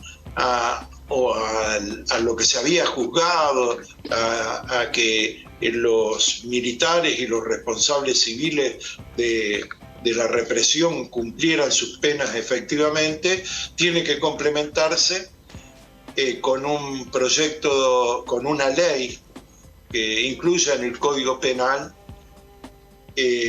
penalidades en lo que hace a reivindicar, en negar, en auspiciar en el marco de las democracias que minorías intensas lo vienen manifestando y que necesita la Argentina que en esa ley también haya una distinción entre quienes expresen esto a los que son funcionarios en todas las etapas del Estado, en todos los niveles del Estado. Entonces, sí, pero la sanción no puede ser igual si vamos a penalizarlo a un ciudadano común, a un diputado, a un intendente, a una jefa comunal, como ha sucedido en nuestro país. ¿Por qué? Porque nosotros somos custodios de la democracia. Nosotros existimos y somos parte de un Estado que lo construyeron todos los argentinos. Entonces, la penalidad tiene que llevarse a cabo. Ya lo ha hecho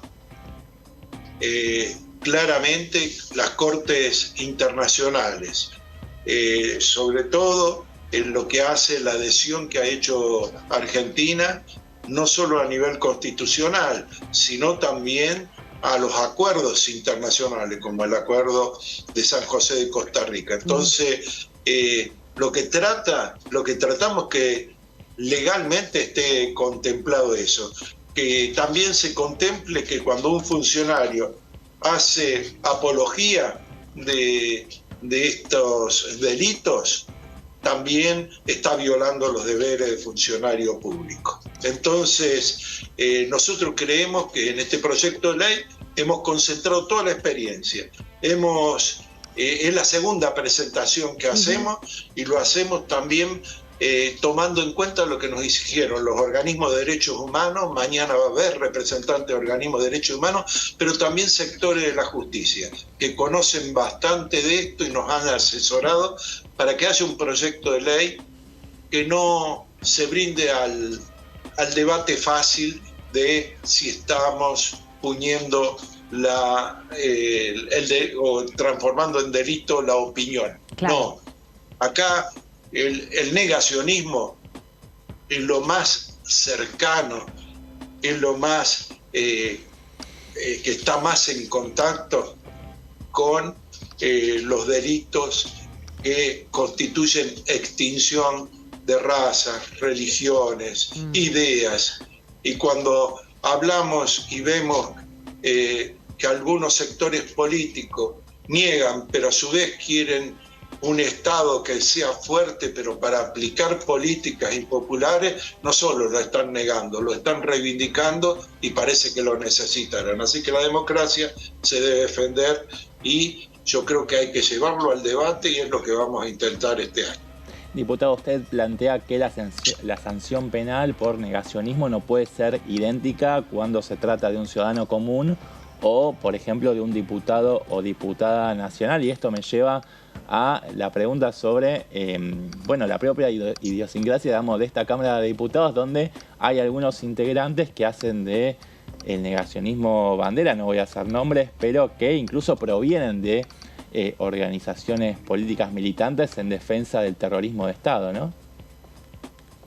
Sí, por eso hay que juzgarlo. Ese es el límite que no se debe cruzar, porque cuando usted está reivindicando, usted está diciendo que esa herramienta fue útil para algo. Y acá para lo único que fue útil fue para endeudar el país, para apropiarse. Hay que acordarse que ha habido empresarios desaparecidos a los que se le quedaron la propiedad, se les robaban los bienes a los militantes populares, es decir, alguien se benefició. Y si hoy lo están proponiendo es porque a la par de que reivindican esto, están diciendo que hace falta hacer ajustes en el Estado para bajar la jubilación un 15 o un 13%, como fue históricamente. ¿Qué significa Estado fuerte? Cuando estamos discutiendo el problema de la drogadicción o del delito, mejor dicho, del tráfico de drogas, ¿qué se está proponiendo? Echar abajo otra de las leyes de la democracia, que es la función del ejército, de nuestras Fuerzas Armadas. Por eso es necesario que el negacionismo sea tratado con toda la seriedad que tiene. Mañana lo vamos a presentar en el Salón Blanco de la Cámara de Diputados a las 11 de la mañana. Lo vamos a hacer junto con otros diputados y también con representantes de organismos de derechos humanos, muchos de los cuales jóvenes, sobre todo porque hemos invitado que son los militantes y que vean que los diputados estamos también preocupados por estos temas. Van a venir de Córdoba una docena de integrantes de organizaciones de derechos humanos, diputado, sobre todo estudiantiles y terrestres. Le quería preguntar qué expectativa tienen que se pueda debatir el proyecto, ¿no? Porque me estaba comentando que es justamente la representación de un proyecto de hace un par de años atrás. El contexto de los 40 años de democracia sin duda le pone una significación distinta a esta discusión, pero también al mismo tiempo cuando se intentó avanzar en debates respecto a este tema, cuando se puso la advertencia sobre la masificación o la difusión de discursos negacionistas, bueno, la reacción de algunos sectores fue inmediata, sobre todo con esto que usted planteaba respecto a la libertad de expresión, ¿no? Cómo trabajar en torno a que no se cercenen las opiniones y sí se pueda poner sobre la mesa y se pueda penalizar de alguna manera la promoción de discursos negacionistas que niegan en definitiva el terrorismo de Estado, ¿no? Que es el fin en definitiva del proyecto. ¿Cree que puede haber en este contexto político que hay en la Cámara sensibilidad para poder debatirlo? Mi obligación es tratar de que esto suceda. Cuando yo juré como diputado, juré en defensa de la Constitución, de las leyes, y también lo hice en nombre de los 30.000 desaparecidos. Y creo que es así, que hay que llevar este debate, porque es parte de la discusión de los modelos. Miren, estamos a los 40 años de democracia, estamos pronto a recordar otra vez el 24 de marzo y lo vamos a hacer como lo hacemos los argentinos y argentinas, miles en la calle sin distinción de bandería. Pero también tenemos la obligación de asegurar esa democracia y hace falta que incorporemos para que sepa que no va a salir gratis ofender, atacar a la democracia, porque el negacionismo es atacar a la democracia, porque si te dicen libertad de expresión y defendés el terrorismo de Estado hizo desaparecer periodistas, quemaba libros, cerraba diarios, me parece que la contradicción está en ellos, no en nosotros. Nosotros vamos a respetar la libertad de expresión. El Pacto de San José de Costa Rica, que establece esencialmente la libertad de expresión como uno de los derechos humanos fundamentales, punto seguido dice que tiene un límite. Esa libertad de expresión nunca puede atacar a la democracia, que es la que posibilita que haya verdaderamente libertad de expresión. ¿Y qué penas contempla? La libertad de expresión se ataca de muchas formas, sobre todo cuando hay medios monopólicos de prensa. Esa es la principal preocupación que tendrían que tener los que dicen que atacamos la libertad de expresión. ¿Qué penas contempla el proyecto de ley? O sea, ¿cómo se sancionaría a un negacionista? Con cárcel efectiva, que graduará, por supuesto, el juzgado, como toda ley penal tiene graduación, con multa económica efectiva. Esta multa y esta pena, en el caso de ser funcionario, incluye la exclusión inmediata del funcionario que lo haya hecho a partir de que un juzgado lo determine, y también años de inhabilitación. Luego también hemos puesto en el proyecto la necesidad de educación. Del funcionario que ha sido sancionado dentro de los 2 años tiene que hacer una capacitación y educación sobre derechos humanos, negacionismo, para poder incorporarse nuevamente a la función pública. También hemos incluido, como le decía, que en el caso de funcionario público se ha incluido en la penalidad que existe para la violación de los deberes de funcionario público. Lo principal para mí, para el pueblo argentino que luchó por memoria, verdad y justicia, lo que se estableció en la ley cuando los 24 de marzo recordamos todo, es que en las escuelas, que en todos lados se hagan clases rememorativas y recordando de por qué lo hacemos, que no es un feriado más. Y toda esta tarea de educación hay que profundizarla. Por algunos cuantos irresponsables, por no decirle otra cosa, que utilizan nuestra democracia para banalizar los derechos humanos, ya lo ha hecho otros países del mundo. Argentina ha sufrido suficiente, y más aún, la banalización de los actos de violencia, sobre todo institucional, llevan a atentados también a personas públicas. Entonces, nosotros creemos que el negacionismo, que ya está determinado por el Estatuto de Roma en la Corte Penal Internacional, ya está calificado. Nos pedían que identifiquemos bien. Lo ha hecho internacionalmente la Justicia Penal Internacional. Nuestros artistas por el mundo le han recordado al mundo a través de películas, música o teatro qué es lo que ha significado para los argentinos el terrorismo de Estado. Diputado, tenemos que completar esta tarea. Esto es mañana a las 11, entonces. Vamos a estar ahí con la Cámara de Diputados TV para seguir los pormenores de esta presentación. Gracias por este rato. Gracias a ustedes. Hasta la próxima. Mañana lo vemos entonces a las 11 de la mañana. El diputado Eduardo Fernández va a estar presentando este proyecto de ley para sancionar los negacionismos. Nos vamos rápidamente al corte y volvemos enseguida.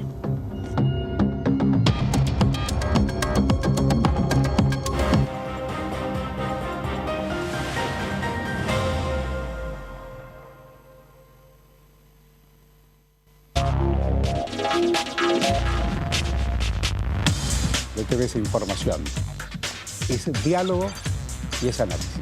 DTV es pluralidad de voces, es libertad de expresión. DTV es federalismo. DTV es todo lo que un país en democracia tiene que ser. DTV es tu voz en el Congreso. Este 2023 seguí eligiéndonos. DTV, el periodismo en el Congreso. Joaquín, mirá, llegaste a casa. Los tres llegamos. vez más argentinas y argentinos están llegando a su casa propia porque seguimos construyendo y entregando viviendas. Primero la gente. Ministerio de Desarrollo Territorial y Hábitat. Argentina Presidencia.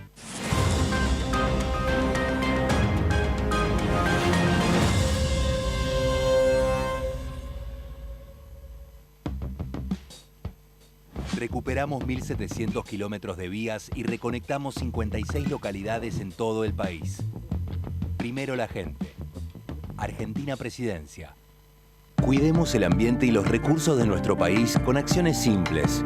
Por ejemplo, poné burletes en puertas y ventanas. De esta manera, preservás la temperatura de tu hogar. Cuidemos nuestros recursos. Cuidemos nuestro país. Argentina Presidencia.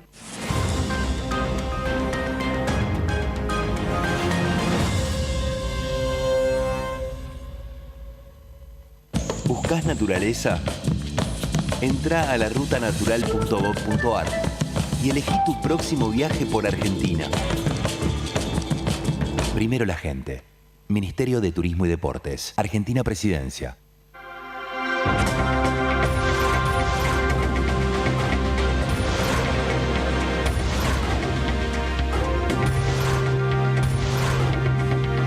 Ellos son tu voz en la tercera edición. DTV, el periodismo en el Congreso. Llevamos 17 meses consecutivos de crecimiento del trabajo privado registrado. Primero la gente. Argentina Presidencia.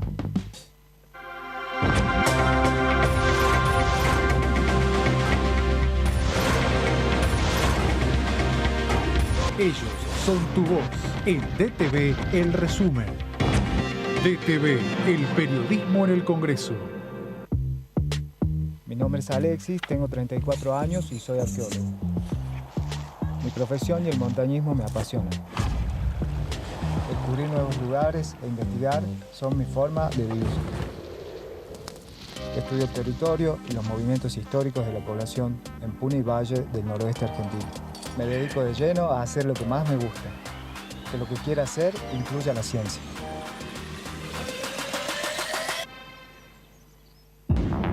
¿Cómo les va? Bienvenidos a DTV Noticias.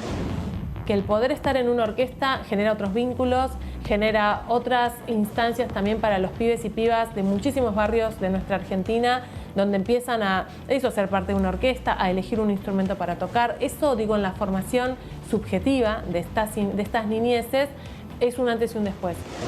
La crisis por el narcotráfico en Rosario, la inversión que hace el Ministerio de Seguridad, y vamos a tener días muy fuertes con este tema, porque recordemos que Aníbal Fernández viene diciendo, bueno, pero a ver si nos ponemos de acuerdo. Yo no puedo enviar 100.000 policías, no los tengo. DTV Noticias, de lunes a viernes.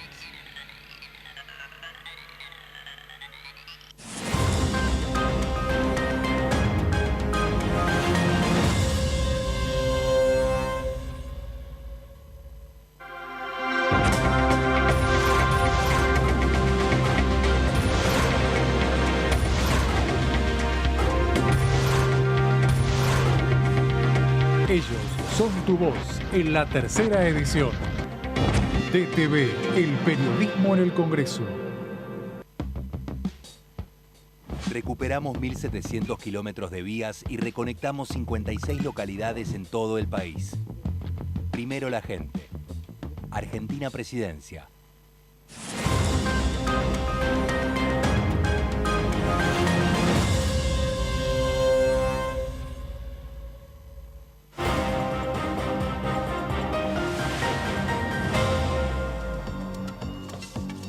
Seguimos aquí en la tercera edición de DTV repasando la información parlamentaria y todo lo que sucede en el Congreso de la Nación, porque, como les veníamos avisando, mañana martes, el miércoles y el jueves va a haber comisiones, alrededor de la 1 de la tarde están convocadas, unas a las 13, otras a las 15, pero va a haber reunión de debate importante. La de mañana de juicio político va a ser intensa y larga porque hay 6 convocados para testificar. Veremos si se presentan todos, está la duda con uno de los convocados si va a estar presente o no, pero sí va a haber mucha información. Mañana, el miércoles, otra comisión, la de comercio, ahí con la participación también de empresarios, las economías regionales, para dar un poco el debate en torno a las modificaciones posibles que se puedan hacer a la legislación laboral. Son demandas que vienen haciendo algunos sectores vinculados al comercio, y ahí la diputada Gabriela Lena del radicalismo Entre Ríos viene impulsando estos encuentros.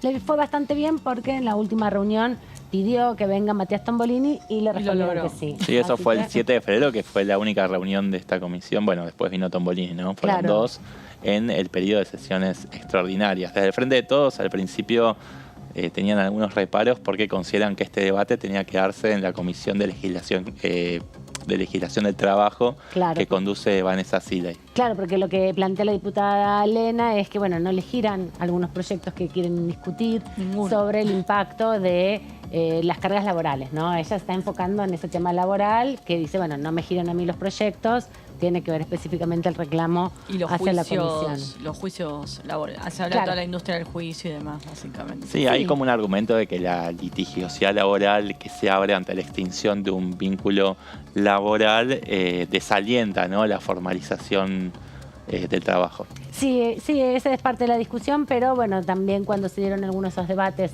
en la Comisión de Legislación Laboral, hace algunos años atrás, en el contexto de la pandemia, se estaba discutiendo también estas argumentaciones. Bueno, se intentan poner sobre la mesa que el impacto de los litigios, ya lo han dicho varios laboralistas que vinieron a hablar aquí al Congreso de la Nación, es mínimo en relación... Claro, es marginal en relación a la falta de contratación registrada de los trabajadores. Sí, pero si un comerciante viene y te dice yo no contrato gente porque tengo miedo que me hagan un juicio laboral, ya está. Por más que en los hechos los juicios sean un volumen. Claro, pero vos estadísticamente podés verificar que es marginal, está bien. Pero en el medio existe. Existen casos, pero no. Entiendo lo que dice, pero digo, si el temor por parte de aquel que tiene que contratar a un empleado existe, de alguna manera, o hay que comunicar mejor, exacto, o lo que fuera. No cambiando la legislación laboral va a haber... Pero no vas a modificar la legislación laboral por casos particulares. Tiene que haber un fenómeno que se compruebe que realmente está afectando el desarrollo de un sector,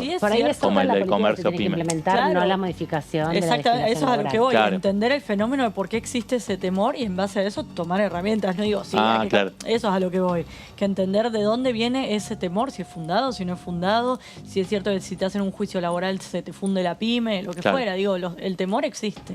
El temor existe, pero esa es parte de la discusión que intentan desarrollar en la Comisión de Comercio, donde se discuten otras dimensiones de los debates, pero la diputada Lena ha tomado esta agenda como propia. Y el día jueves sí, la convocatoria a la Comisión de Ciencia y Tecnología, donde van a avanzar con el proyecto que tiene media sanción del Senado para el Plan de Desarrollo de la Ciencia y la Tecnología 2030. Pero además de las actividades parlamentarias, conversábamos recién con el diputado Fernández, mañana se va a estar presentando un proyecto de ley. La presidenta de la Cámara, Cecilia Moró, fue recibiendo autoridades también de otros estados. En este caso, se reunió justamente con el presidente de la Cámara de los Comunes del estado de Canadá, Anthony Rota, quien llegó a nuestro país acompañado por una delegación integrada por miembros de distintos partidos políticos que componen el Parlamento de Canadá. El objetivo de la visita fue afianzar la cooperación bilateral en temas de interés común como los derechos humanos, el cuidado del medio ambiente, la transición energética, también la colaboración en espacios multilaterales, inversiones productivas, modernización parlamentaria, la agenda de género y también la ampliación de derechos sociales. La vemos a la presidenta de la Cámara, Cecilia Moró, también con autoridades del bloque oficialista, la secretaria parlamentaria del bloque Paula Penaca y el presidente del bloque Germán Martínez. Al inicio del encuentro, la presidenta Moró y el presidente de la Cámara de los Comunes de Canadá, el señor Rota, destacaron que en 83 años de relaciones diplomáticas ambos países han alcanzado un alto nivel de entendimiento y de cooperación. En sintonía pueden contrastarse con los numerosos encuentros de alto nivel que han tenido ambos estamentos, en las intensas relaciones económicas, en la participación también de ambos países en los organismos del ámbito multilateral, así como también en actividades de defensa de los derechos humanos. Cecilia Moró hizo referencia, obviamente, a que este año se celebran los 40 años ininterrumpidos de democracia en Argentina, lo cual brinda la oportunidad no solo de reflexionar al respecto del pasado con la premisa de el nunca más, sino también haciendo foco en los nuevos desafíos para el diseño de políticas públicas que contribuyan con el fortalecimiento de la democracia y la ampliación de derechos, dijo la presidenta de la Cámara de Diputados, Cecilia Moró. En materia de políticas de género y diversidad, ambas delegaciones repasaron las conquistas logradas tanto en Argentina como en Canadá en los últimos años, pero coincidieron en que es fundamental construir trabajo, dado que aún quedan mucho camino por recorrer, sostuvieron en este encuentro. Repasaron además la importancia de leyes claves aprobadas en nuestro país en los últimos años, como la Ley Micaela, la Ley de Interrupción del Embarazo, el matrimonio igualitario, el cupo laboral travesti trans, el reconocimiento de la identidad de género y también el Plan de Acción Federal 2022 de políticas LGBT que lanzó Canadá el año pasado. En temas de agenda ambiental, el eje central fueron las políticas nacionales y globales de ambos países, así como también el punto vinculado con la transición energética y la lucha contra el cambio climático. Moró destacó que es fundamental que en los ámbitos de negociación multilateral se tenga en cuenta los esfuerzos para la reducción de las emisiones de gas efecto invernadero y también las capacidades y las circulaciones que existen en los países en desarrollo respecto sobre todo a la contaminación ambiental. Hablaron también de economía, destacaron el nivel de intercambio bilateral que es favorable para la Argentina. Desde el 2001 vienen desarrollando un intercambio bilateral intenso y lo que sostienen que el promedio es de 450 millones de dólares al año. Otra de las cosas que también se pusieron en valor fue el rol de las inversiones de las empresas canadienses en Argentina. Recordemos que Canadá tiene muchas inversiones mineras en el país, sobre todo, que superan alrededor de los 2.000 millones de dólares en minería, manufactura y también en fertilizantes. Estuvieron acompañando, además de Paula Penaca y Germán Martínez, a la presidenta de la Cámara, Eduardo Valdés, que es el presidente de la Comisión de Relaciones Exteriores, Gualberto Allende, obviamente la Comisión de Minería, la diputada Mónica Macha, la diputada Dolores Martínez, también la Dirección General de Diplomacia Parlamentaria, y la delegación canadiense estuvo compuesta por distintos referentes de los partidos políticos que integran la Cámara de los Comunes. Al finalizar este encuentro, la delegación se trasladó hacia el recinto de la Cámara, lo veíamos hace un ratito, que estaban viendo cómo es el hemiciclo de la Cámara de Diputados, donde tuvieron lugar también los reconocimientos que se le hicieron al presidente de la Cámara de los Comunes, el señor Rota. En ocasión de su paso por el Congreso de la Nación, le entregó una medalla que replica la confeccionada en ocasión de la inauguración del Palacio Legislativo en el año 1906. Así que actividad diplomática, actividad de intercambio, sí, diputados y diputadas. No sé si está constituido el Grupo de Amistad de Canadá, pero es uno de los grupos también que lleva mucho trabajo aquí en la Cámara, que recordemos son esos espacios para la diplomacia parlamentaria que trascienden la actividad propia de los presidentes y autoridades. Sí, no sé, yo veo la bandera de Canadá y digo que nos donen un poco de frío por el calor que está haciendo. Es difícil de sobrellevar. Sí, sí, y ahí también, bueno, los trabajos que se hacen, el intercambio de agenda que se hace no es solamente protocolar, sino que seguramente se les pasa información y se les pide información para avanzar en algunos temas que puedan servir sobre todo para las economías regionales, ¿no? Las inversiones en las provincias. ¿Habrán hablado de la ley de humedales, por ejemplo?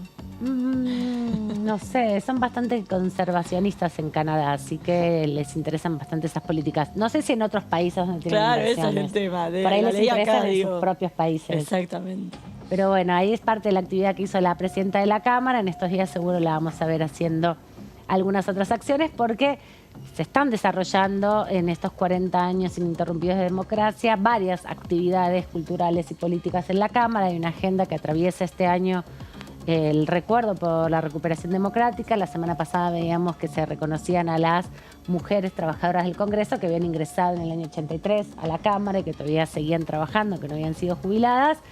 Todas ellas ingresaron muy jóvenes y se les dio una placa de reconocimiento muy emotivo también en conmemoración por el 8 de marzo. Y esta es otra actividad donde también se enmarca el recuerdo de la recuperación democrática para consolidar los vínculos entre Argentina y Canadá en este caso.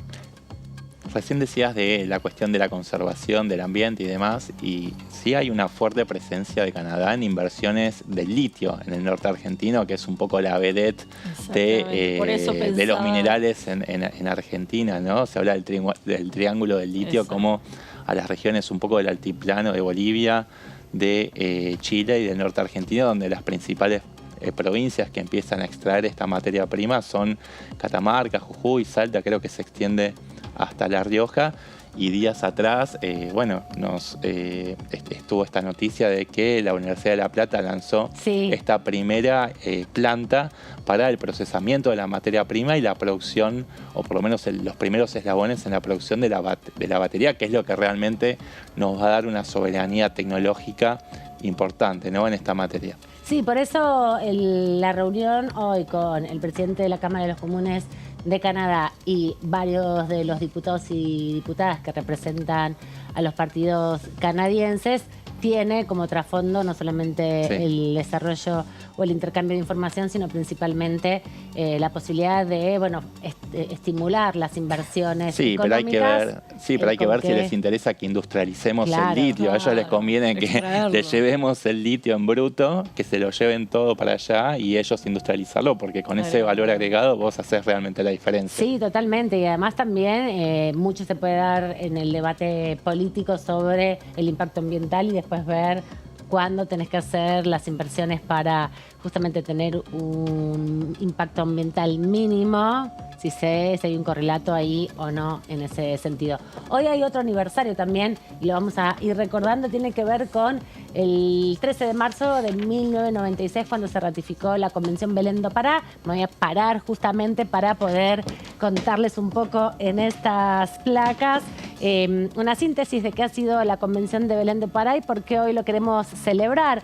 Justamente un día como hoy, pero del año 1996, se estaba ratificando esta que es la primera convención contra la violencia de género que tiene la OEA, el continente americano, en sus organismos que vienen justamente a darle un marco de contención a los países miembros de esta convención, de este organismo que es la Organización de Estados Americanos, para que desarrollen políticas públicas que tengan que ver principalmente con mejorar las condiciones de vida de las mujeres y también, obviamente, de las diversidades, ¿no? Se implementan no solamente para las mujeres, sino para todos los sectores sociales que son asimilados a las mujeres. Y hoy se conmemora una fecha que es importante porque si bien este convenio se aprobó en el mes de junio del año 1994, en el 96 se aprobó a través de la ley 24.632, que sea parte también de la operatividad de la legislación argentina. Cuando un país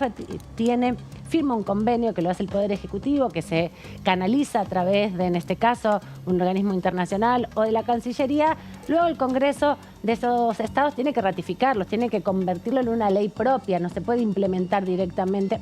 Se puede implementar directamente, no es que está prohibido, pero en general el buen desarrollo del derecho implica que el Estado tenga que ratificarlo a través de una ley para poder entonces así incorporar las garantías que establecen esos pactos internacionales. Por eso hoy, 13 de marzo, es una fecha importante porque en ese momento se sancionó definitivamente en un paso que fue bastante veloz aquí en la Cámara de Diputados y del Senado, se terminó ratificando en el Senado como segunda instancia y por eso la fecha del 13 de marzo lo tenemos que tener bien presente.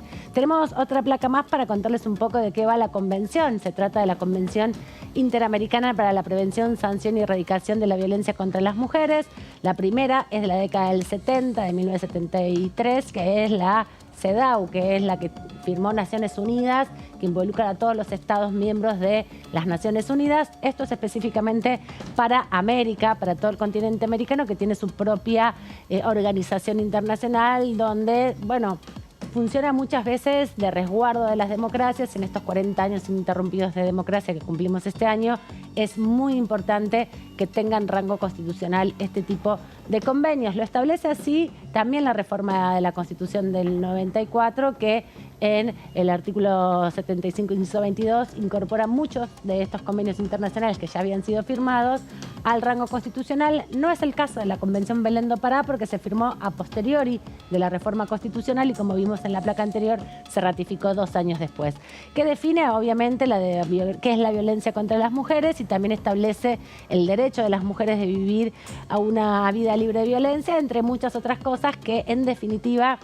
son la base por la cual luego se puede trabajar en la Argentina las políticas públicas para poder propiciar una vida libre de violencia y también poder sancionar la violencia específica de género, ¿no? Y cómo contribuir luego a la creación de la ley 26485, que es la ley nacional sí contra todo tipo de violencia.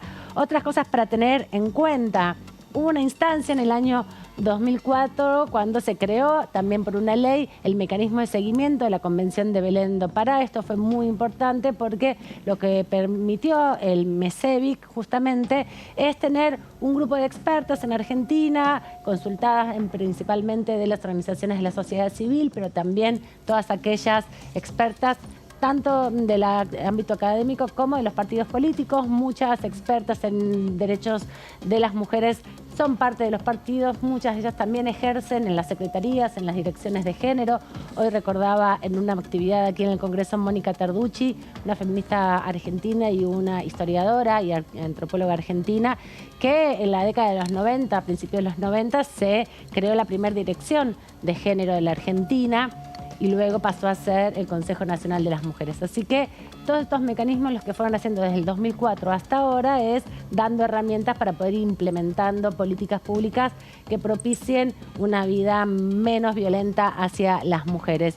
Y en el 22 de octubre del 2014, en esta Cámara de Diputados, se le dio media sanción al proyecto que le otorgaba jerarquía constitucional, con 219 votos en aquel momento y 3 abstenciones. Un proyecto que había impulsado en aquel tiempo la diputada Diana Conti, diputada del entonces Frente para la Victoria. Pero hay otra fecha que también es importante que tenemos que recordar, que es de hace poquito tiempo, que es el 10 de noviembre del 22, cuando se buscaba otorgar jerarquía constitucional en los términos del artículo 75, inciso 22 de la Constitución Nacional. Recuerden esa comisión donde la Comisión de Relaciones Exteriores, junto con la Comisión de Mujeres y Diversidad de la Cámara, debatieron el proyecto y se llevó a la Cámara de Diputados en lo que fue una de las últimas sesiones del año, en noviembre del 2022, donde en pleno debate fue el mismo día que se aprobó la ley del alcohol cero al volante, el mismo día que se aprobó la ley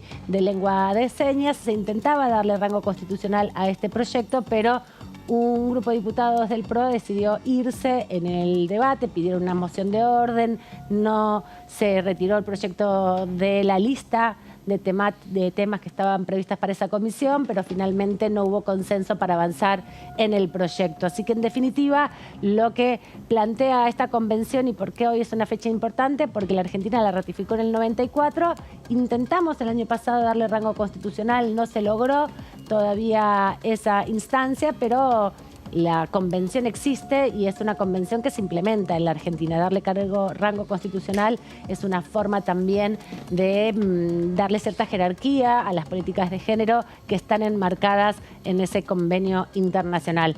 Para recordar un poco de qué se trató esa discusión, que no llegó a medias al recinto, parte de lo que sucede también con los acuerdos políticos, se había acordado que se iba a debatir, que se iba a aprobar. No fue lo que sucedió finalmente en el debate parlamentario, pero vamos a recordar lo que sí sucedía en la Comisión de Asuntos de Mujeres y Diversidad junto con la de Relaciones Exteriores para volver a repasar la importancia que tiene darle este rango constitucional a una convención de estas características. Estamos con este dictamen que ya tiene, además, viene con el dictamen de asuntos constitucionales. Convocamos a este plenario porque con estas 2 instancias ya puede pasar al recinto.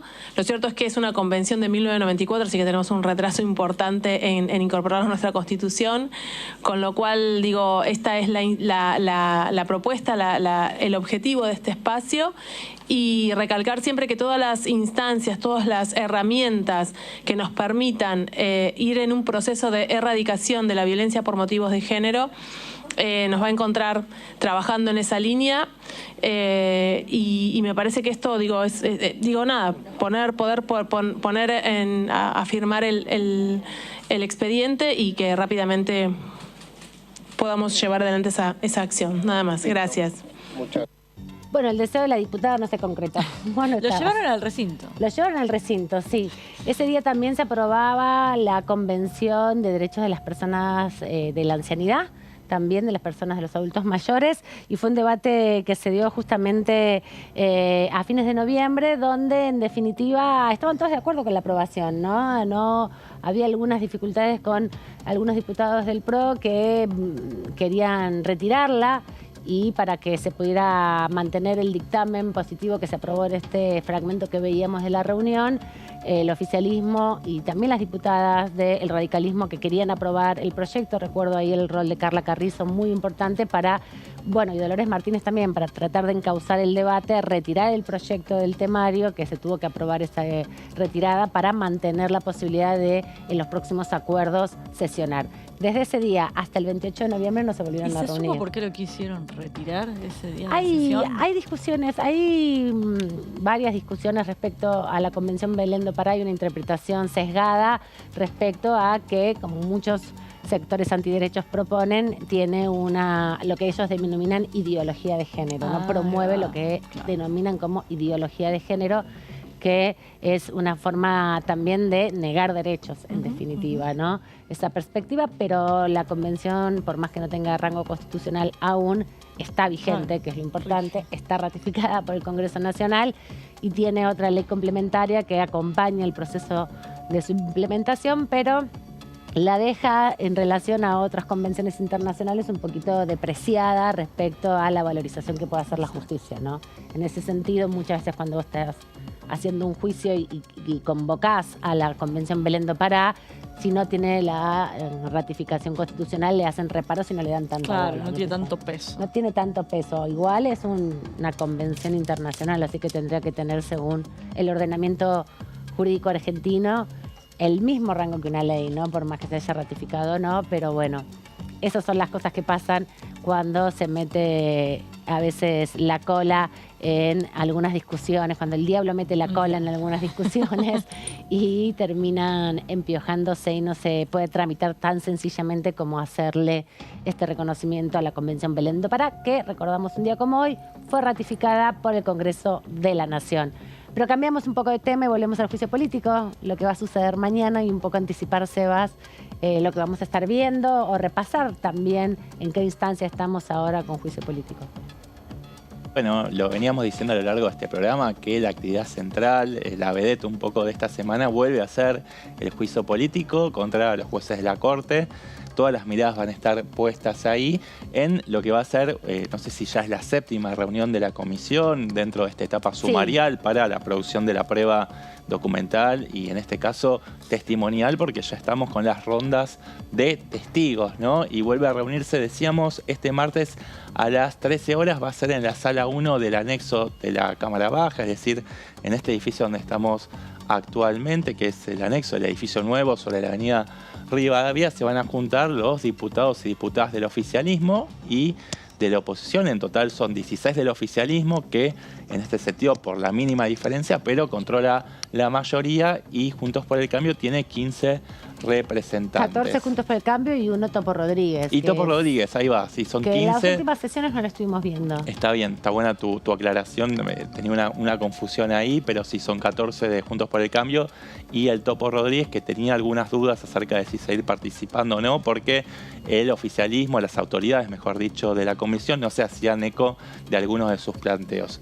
Bueno, lo principal va a estar, nuevamente, los ojos van a estar depositados en qué va a pasar con Stornelli, y ya está casi cantado. De hecho, ya pidió por escrito al procurador interino Eduardo Casal. Hablamos del fiscal Stornelli, que ya pegó el faltazo la semana pasada, y todo apunta a que mañana se va a repetir la misma situación. Stornelli, el fiscal Stornelli, es uno de los testigos que con insistencia el oficialismo viene pidiendo que se presente ante la Comisión de Juicio Político porque 2 semanas atrás estuvo aquí presente el juez Sebastián Ramos, que dijo que él tomó la decisión de cerrar la causa por estos sospechosos chats entre Silvio Robles, ya decíamos que era el secretario de Horacio Rosati, y Marcelo Alessandro, que es el ministro de Seguridad y Justicia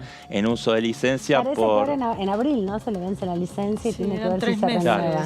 La licencia en principio. Saltaron a la luz estos chats y ante la exposición pública el gobierno porteño de alguna manera lo condicionó a que se tomara una licencia de 3 meses que se sigue prolongando en el tiempo, pero decíamos que el juez Ramos entonces dijo que se excusó, digamos, en el dictamen del fiscal Stornelli como argumento principal para justificar el cierre de la causa, y por eso el interés del Frente de Todos en citar a Stornelli para que dé explicaciones de por qué recomendó que se cierre con tanta premura y sin investigar, y sin investigar esto que fue un escándalo a todas luces, ¿no? Se descartaron los chats y recomendó. Lo que hace el fiscal en general es siempre recomendarle al juez, hacer un dictamen, recomendarle algo al juez para que pueda fallar, ¿no? Y pueda evaluar. En este caso, como es la propia fiscalía la que tiene que investigar la legalidad de los chats, la veracidad y saber cómo se filtraron, es una responsabilidad, una obligación de la fiscalía. Si el fiscal recomienda no investigar, el juez no tiene muchas chances. Se puede mandar a revertir y decirle no estoy de acuerdo, pero no tiene muchos argumentos en definitiva. ¿Pero eso ya no está plasmado en el dictamen? No siempre. Por ahí solo recomienda que no. Justamente, me parece que acá lo que pasa es que, o por lo menos lo que dijo Ramos, es que le recomendó que la cerrara y él la cerró. Como que le dijo no hay argumentos para seguir y la cerró. Entonces lo que le quieren preguntar es por qué sacó esa conclusión sin investigar en definitiva. Seguro. Bueno, además de Stornelli, hay otros testigos, obviamente, que todas las cámaras van a apuntar a la ausencia de Stornelli, porque no va a estar. Y cuando pase ese rato van a empezar con lo que digan los Claro, y eso va a consumir las primeras horas de debate, porque ahí va a empezar a haber una polémica entre oficialismo y la oposición acerca de si procede el trámite de desafuero, la denuncia ante la Procuración General para que el ministro, Stornelli, el fiscal, se ha desaforado. Y, le recomiendan a Casal, que es el jefe de los fiscales, en definitiva, que es el procurador general interino, puede intervenir de alguna manera para, retirarle los fueros de manera circunstancial para que pueda venir a declarar, si hay alguna estrategia o si lo tiene que hacer a través del Poder Judicial, ¿no? Si la justicia es la que tiene que determinarlo. Va a llevar mucho tiempo ese debate porque es reglamentario principalmente. Sí, eso va a llevar seguramente 2 horas más o menos, y después va a empezar a dar sus testimonios el resto de los testigos que fueron citados. Acá me parece que me olvidé de 2 que son fundamentales porque habían sido los que dieron por cierto la veracidad de los chats que se filtraron en la prensa, ¿no? Los chats entre Alessandro y Silvio Robles. Pero voy mencionando a estos que tenemos acá, que son Sebastián Alberto Garay, de la Secretaría de Juicios Originarios de la Corte Suprema, y Guillermo Sebastián Garay y Natalia Hilda Monayer, ambos de la vocalía del presidente de la Corte Suprema, de Horacio Rosati. Los tengo anotados en una hojita, pero la tengo un poco lejos, a ver si me ayudan. Marcelo Jorge Maceo es el abogado que ratificó la existencia, digamos que eran verdaderos los chats en definitiva, en entrevistas periodísticas, y por eso se lo cita. Sí, y había un funcionario de la Procuración General también. Sí, el otro es Juan Manuel Olima Espel, que es el secretario institucional de la Procuración General de la Nación. Así que ellos también están citados para específicamente hablar sobre... Sí, de hecho estos últimos 2 fueron incorporados en la última sesión después de que, que hubo una ronda de testimonios de testigos, valga la redundancia, y al final se sumaron por votación estos 2 testigos para la próxima audiencia, que va a ser el día de mañana. Bueno, esto lo decíamos antes, pero no está de más repetirlo. Stornelli fue citado luego de que el juez Sebastián Ramos reconociera que decidió archivar la causa por los chats entre Robles y Alessandro, siguiendo o basándose, amparándose en el dictamen del fiscal Stornelli. En su dictamen, Stornelli consideró que no podía hacerse lugar a la investigación debido a que los chats habían sido obtenidos fruto de una actividad delictiva basada en el espionaje ilegal y en el hackeo de datos, con lo cual no podía tomarse como un elemento de prueba, digamos, o susceptible de ser utilizado en el marco de este juicio político. Ahí pasamos a la siguiente placa. Perfecto, mira qué rápido que resolvieron. Sí. Desde la producción, la comisión busca saber por qué Stornelli consideró que la causa debía cerrarse con tanta urgencia, ¿no? Sin ni siquiera ser porque investigada. El origen era ilegal, listo. Va a venir acá y va a decir eso. El origen de los chats era ilegal. Siguiente. No entiendo por qué no lo viene a decir en todo caso, pero digo, mucho más no se puede ahondar. No sé, los Bueno, pero mejor que lo diga él, vamos a ver, ¿no? Se supone que en la audiencia testimonial, además de responder esas preguntas, hay otras preguntas formales sobre la actividad de tu trabajo, ¿no? Porque acá lo que se está también tratando de dilucidar es cómo funciona, si hay alguna trazabilidad de los expedientes, ¿no? Si solamente lleva un expediente, se deposita en mesa de entradas y después, bueno, hace su trámite como pueda, o hay alguna forma de seguir los expedientes en términos de conocer cómo es el funcionamiento y si hay alguna animosidad para que algunos se atiendan con rapidez y otros se atiendan con menos rapidez, ¿no? ¿Cuál es el mecanismo real? Porque es algo al que no accedemos.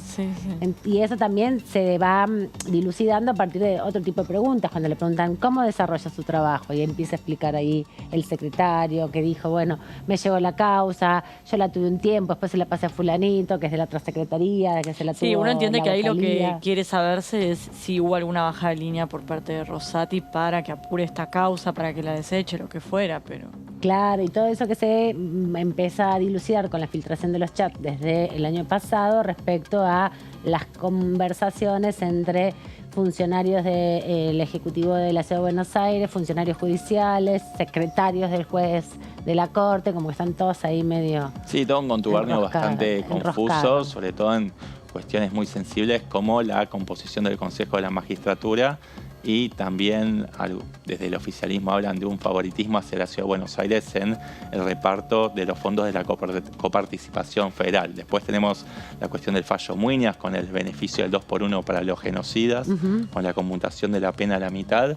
Y hay otros causales más, de los cuales vos ya habías hablado, Aman. Son 14 denuncias, así que causales son 60 hechos. Sí, así que causales 60. Hay un montón. Bueno, sí. Hay para tirar el techo. Bien, digo esto porque muchos consideran que la Corte Suprema no tiene que sentarse en el banquillo de los acusados.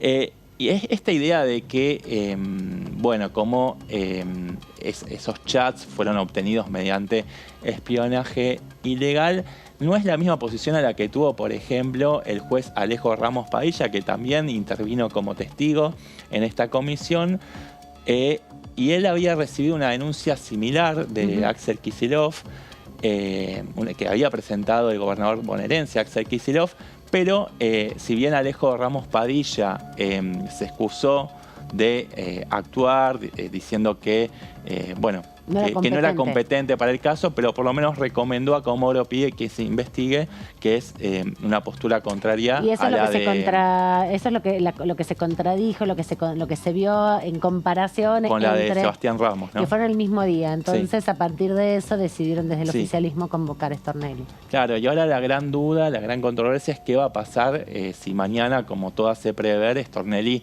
no va a estar presente en la sala 1 del anexo, y va a haber una discusión muy fuerte entre el oficialismo y la oposición acerca de si es válido la denuncia ante la Procuración General de Stornelli por considerarlo reticente a declarar, ¿no? Como un testigo reticente a declarar, para desaforarlo.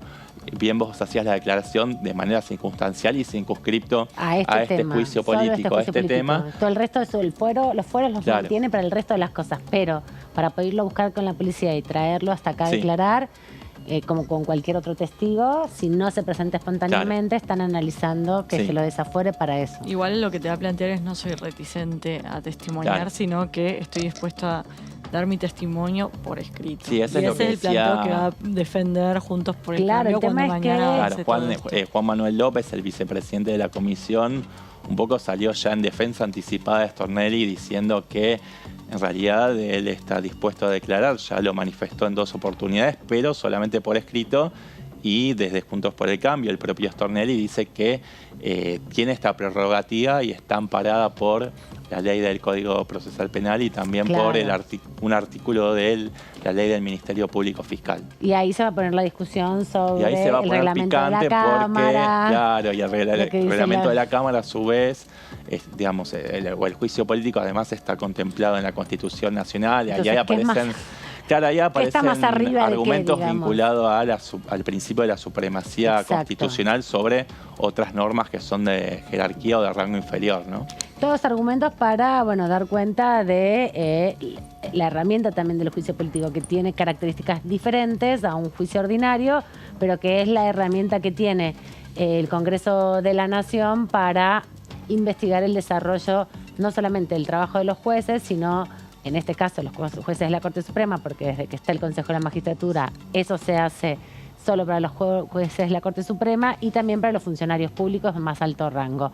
Estaba revisando sesiones viejas del Congreso de décadas anteriores, antes de la reforma constitucional, del 94, incluso antes del golpe, varios de los golpes que hubo entre el 55 y el 76, y había muchos pedidos de juicio político a jueces ordinarios en la Cámara. Había muchas resoluciones, digamos, dentro de los diarios de sesiones, que es como la memoria de la sesión, había muchos ítems de procesos judiciales a jueces comunes, a jueces ordinarios. Claro, ¿no? Eso imagino que ahora lo absorbe eso lo hace el Consejo de la Magistratura ahora. Y que está paralizado, dicho sea de paso. Sí, y que tiene muy pocas sanciones a los jueces, digamos, también menos de las que deberían ser en términos del control que se tiene que hacer con la cantidad de denuncias que hacen también las personas afectadas, ¿no? Hay muchos jueces que son recusados y muchos fiscales que son señalados por el mal desempeño de sus funciones y por la mala implementación de los códigos vigentes, por no respetar los derechos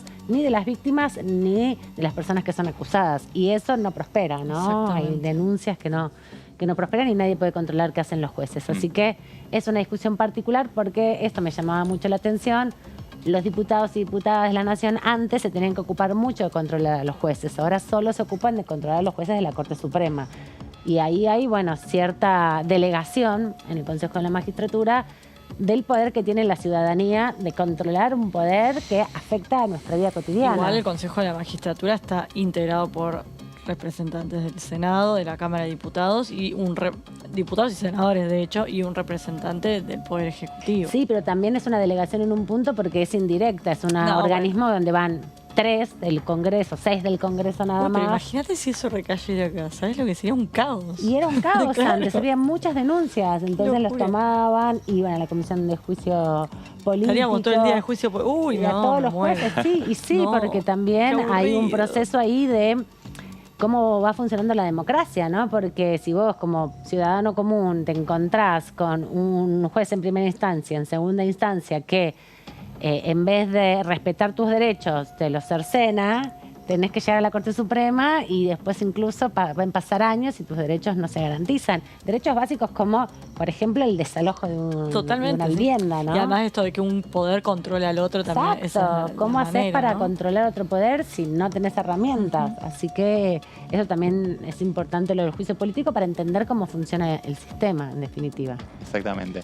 Bueno, retomando un poco la cuestión de Stornelli, acá el meollo de la cuestión es determinar si procede o no esta excepción que pidió Stornelli para declarar por escrito. ¿Y por qué le cabería a él en particular y no al resto de los testigos, ¿no? Porque si no, a partir de ahora todos los testigos pueden pedir. Bueno, justamente lo que dice el oficialismo, lo que dice Carolina Gaylar, es que el reglamento solamente habilita a presidentes, vicepresidentes, gobernadores y vicegobernadores. La excepción no corre para, en este el caso, resto de los mortales. Claro, bueno, desde Juntos por el Cambio, lo vemos en la otra pantalla, Juan Manuel López, él dice que está obsoleto el reglamento, no es que está obsoleto, sino que está desfasado de la legislación y tendría que otorgarse la misma prerrogativa a los funcionarios que son de igual jerarquía de otros poderes del Estado. Es decir, que un fiscal general federal es equiparable, por ejemplo, a un presidente o a un gobernador, ¿no? Bueno, es un argumento. Sí. No sabía que que tenían un rango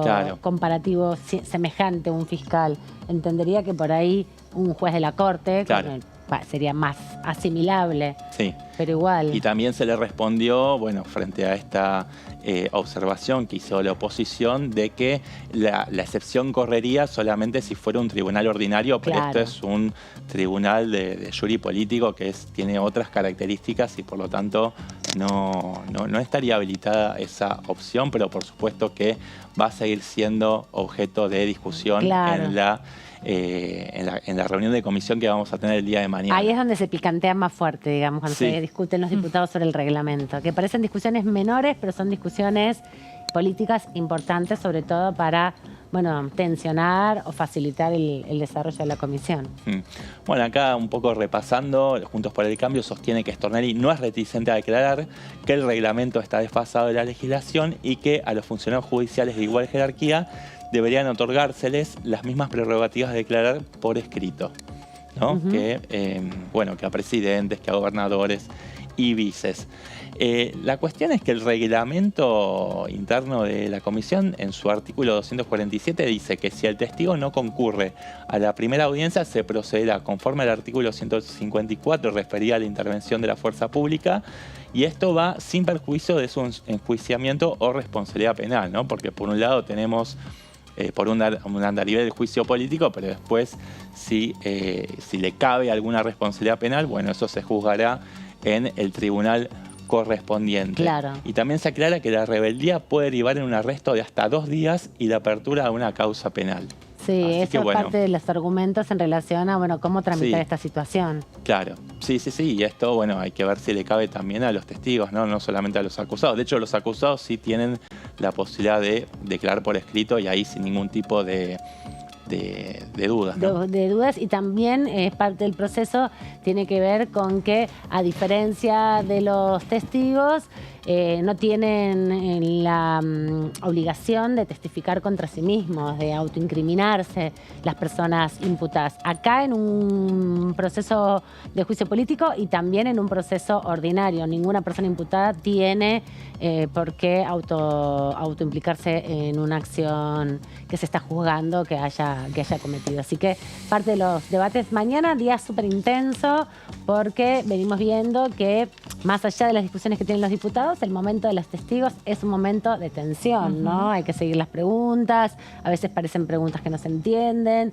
o los testigos responden con monosílabos, entonces los diputados tienen que hacer de nuevo la pregunta, Sí. o algún diputado de la oposición salta y dice, no, eso no corresponde, están induciendo, entonces vuelven a Y discutir. no nos olvidemos que son en la mayoría trabajadores de la justicia, así que saben muy bien cómo manejarse Eso es lo que para también no pensé. meter la pata, para, digo... Bien ahí, yo pensaba sea- eso cuando hablaba la diputada Frade, que decía, bueno, no hay que inducir al testigo. Bueno, obvio, si es una persona común y corriente que no sabe nada de derecho, Acá no, si pisa el vienen palito con una todos los idea, días. tengo que decir esto, te pueden preguntar de 20 maneras distintas y se Exacto. mantienen en su baldosita y no se corren de ahí. Y además No por eso funciona- digo que pregunten y que induzcan la respuesta, no digo eso, pero digo que es difícil también en ese sentido, pues saben muy bien cómo responder. Claro, porque Sí, son funcionarios del Poder Judicial del máximo tribunal y Ah. además no son funcionarios que han llegado hace 2 días. La otra No. vez escuchaba uno que estuvo la semana pasada, que hace como 20 años que trabaja Sí, ahí. porque tienen experiencia, saben cómo... Han estado muchos juicios, Conocen las muchas trampillas de las audiencias. preguntas. Sí, muchas veces el Exacto. registro de las conversaciones, de las preguntas y de las respuestas tiene un nivel de tecnicidad y de lenguaje un poco críptico que hace que por momentos uno un poco se pierda, ¿no? Sí, te perdés. Pero bueno. Es que es complejo. También la otra vez hablando con algunos de los diputados y las diputadas que tienen por ahí más experiencia en la toma de testimonios, nos explicaba que, bueno, en definitiva, hay muchas cosas que parecen sueltas en el momento del testigo o en el momento de las preguntas. Después lo que hace cuando se presenta la acusación, que es un documento público que se va a hacer un dictamen acusatorio, ahí se hilvana un poco todo lo que ha dejado cada una de las audiencias. En los juicios penales pasa eso siempre. Claro, igual ahí lo que planteaba la diputada Frade es que uno antes de llevar adelante las preguntas tienes que explicar, bueno, las preguntas van a ir en este sentido, lo que fuera, no sé hasta qué punto en un juicio oral Sí, en un juicio se político hace esa introducción. No, seguramente, pero los testigos que son personas comunes. Acá también hay Bueno, un pero acuerdo donde las personas que vienen por ahora son todas trabajadores de la justicia de altísimo Bueno, pero rango. aún así se debería hacer la introducción Sí. no sé hasta cuán detallada es la introducción previa, desconozco, pero para que uno sepa en qué marco se meten esas preguntas, ¿no? Sí. Esa parte es Igual la que lo que vos estaría decías me faltando. parece Eso, que no eso hay que corre para perderlo los de testigos, vista. pero no a los acusados, porque a los acusados se supone que uno no tiene que No, darle información. No, bueno, que pero acá luego estamos viene. viendo a los testigos. Claro, y además los testigos lo que están aportando es información que no siempre tiene que ver específicamente con alguna de las 14 causas, ¿no? Porque muchas de las preguntas tienen que ver con el funcionamiento, con cómo se toman las decisiones, si están comunicados o no, si hay dificultades o no para avanzar en algunos temas. De hecho, bueno, nos enteramos que se había inundado la vocalía de Rosati hace unos días por un problema de un caño. Después nos enteramos también. Sí, igual ojo que esas algunas preguntas denuncias. no buscan tener un efecto mediático, político, lo que fuera, y que no vayan al fondo de la cuestión tampoco. Digo, aprovechar este escenario con otros fines. Sí, igual conocer el funcionamiento de la justicia y No, que se no les lo haya digo inundado justamente toda la por eso, computadora. digo. No Pensaba, lo digo las por ese tipo de causas, las preguntas. 28.000 causas que hay en la Corte Suprema, ojalá que tengan copia. No lo decía Respaldo. justamente por eso, pero digo, a sabiendas de que es un juicio que está siendo grabado, televisado, que hay prensa y demás. Sí, y también es importante porque como se da acá en el Congreso, es creo que la primera vez que se televisa un juicio político, porque no es una herramienta que se use tanto en la Argentina. En otros lugares del mundo, el juicio político es una herramienta mucho más utilizada en términos de control entre poderes, como bien decías vos, Debbie, hace un ratito. En Argentina hay excepcionales casos de juicio político. No sé cómo fue en el juicio político del 2002, 2003 hasta el 2005. Bueno, no existía Diputados TV, pero no sé si fue televisado o no. No hay registros, no hay registros. no hay archivo de todo el proceso, por lo menos, ¿no? Como si iba a quedar ahora este registro. Deberían estar las versiones taquigráficas. Las versiones taquigráficas deben estar, sí, sin duda eso. Pero lo que no debe estar es el registro en soporte de video, Claro, porque no era eso no, tan claro, común tenerlo, aunque la Cámara tiene mucho material guardado, sobre todo las sesiones, porque Claro. también hay que decirlo, esta Cámara de Diputados tuvo tampoco una política de archivo muy cuidadosa durante muchos años. De hecho, hay mucho material que falta, ¿no? Alguna vez, si buscan las fotos de las primeras diputadas, no las No van a existe. encontrar. Las de la democracia de ahora, digamos, las de la ley de cupo, no las primeras diputadas que entraron en el 53, perdón. Pero sí las del 91, esas casi no hay fotos. Mira. Se los digo por si están haciendo una investigación. Veo que Bueno, estuviste. nos vamos hasta mañana. Aquí los dejamos con la continuidad informativa de DTV. Gracias, Seba. Gracias, Debbie. A vos. Los veo a ambos el día viernes aquí en el aire. A ustedes los dejamos hasta la próxima. Chau.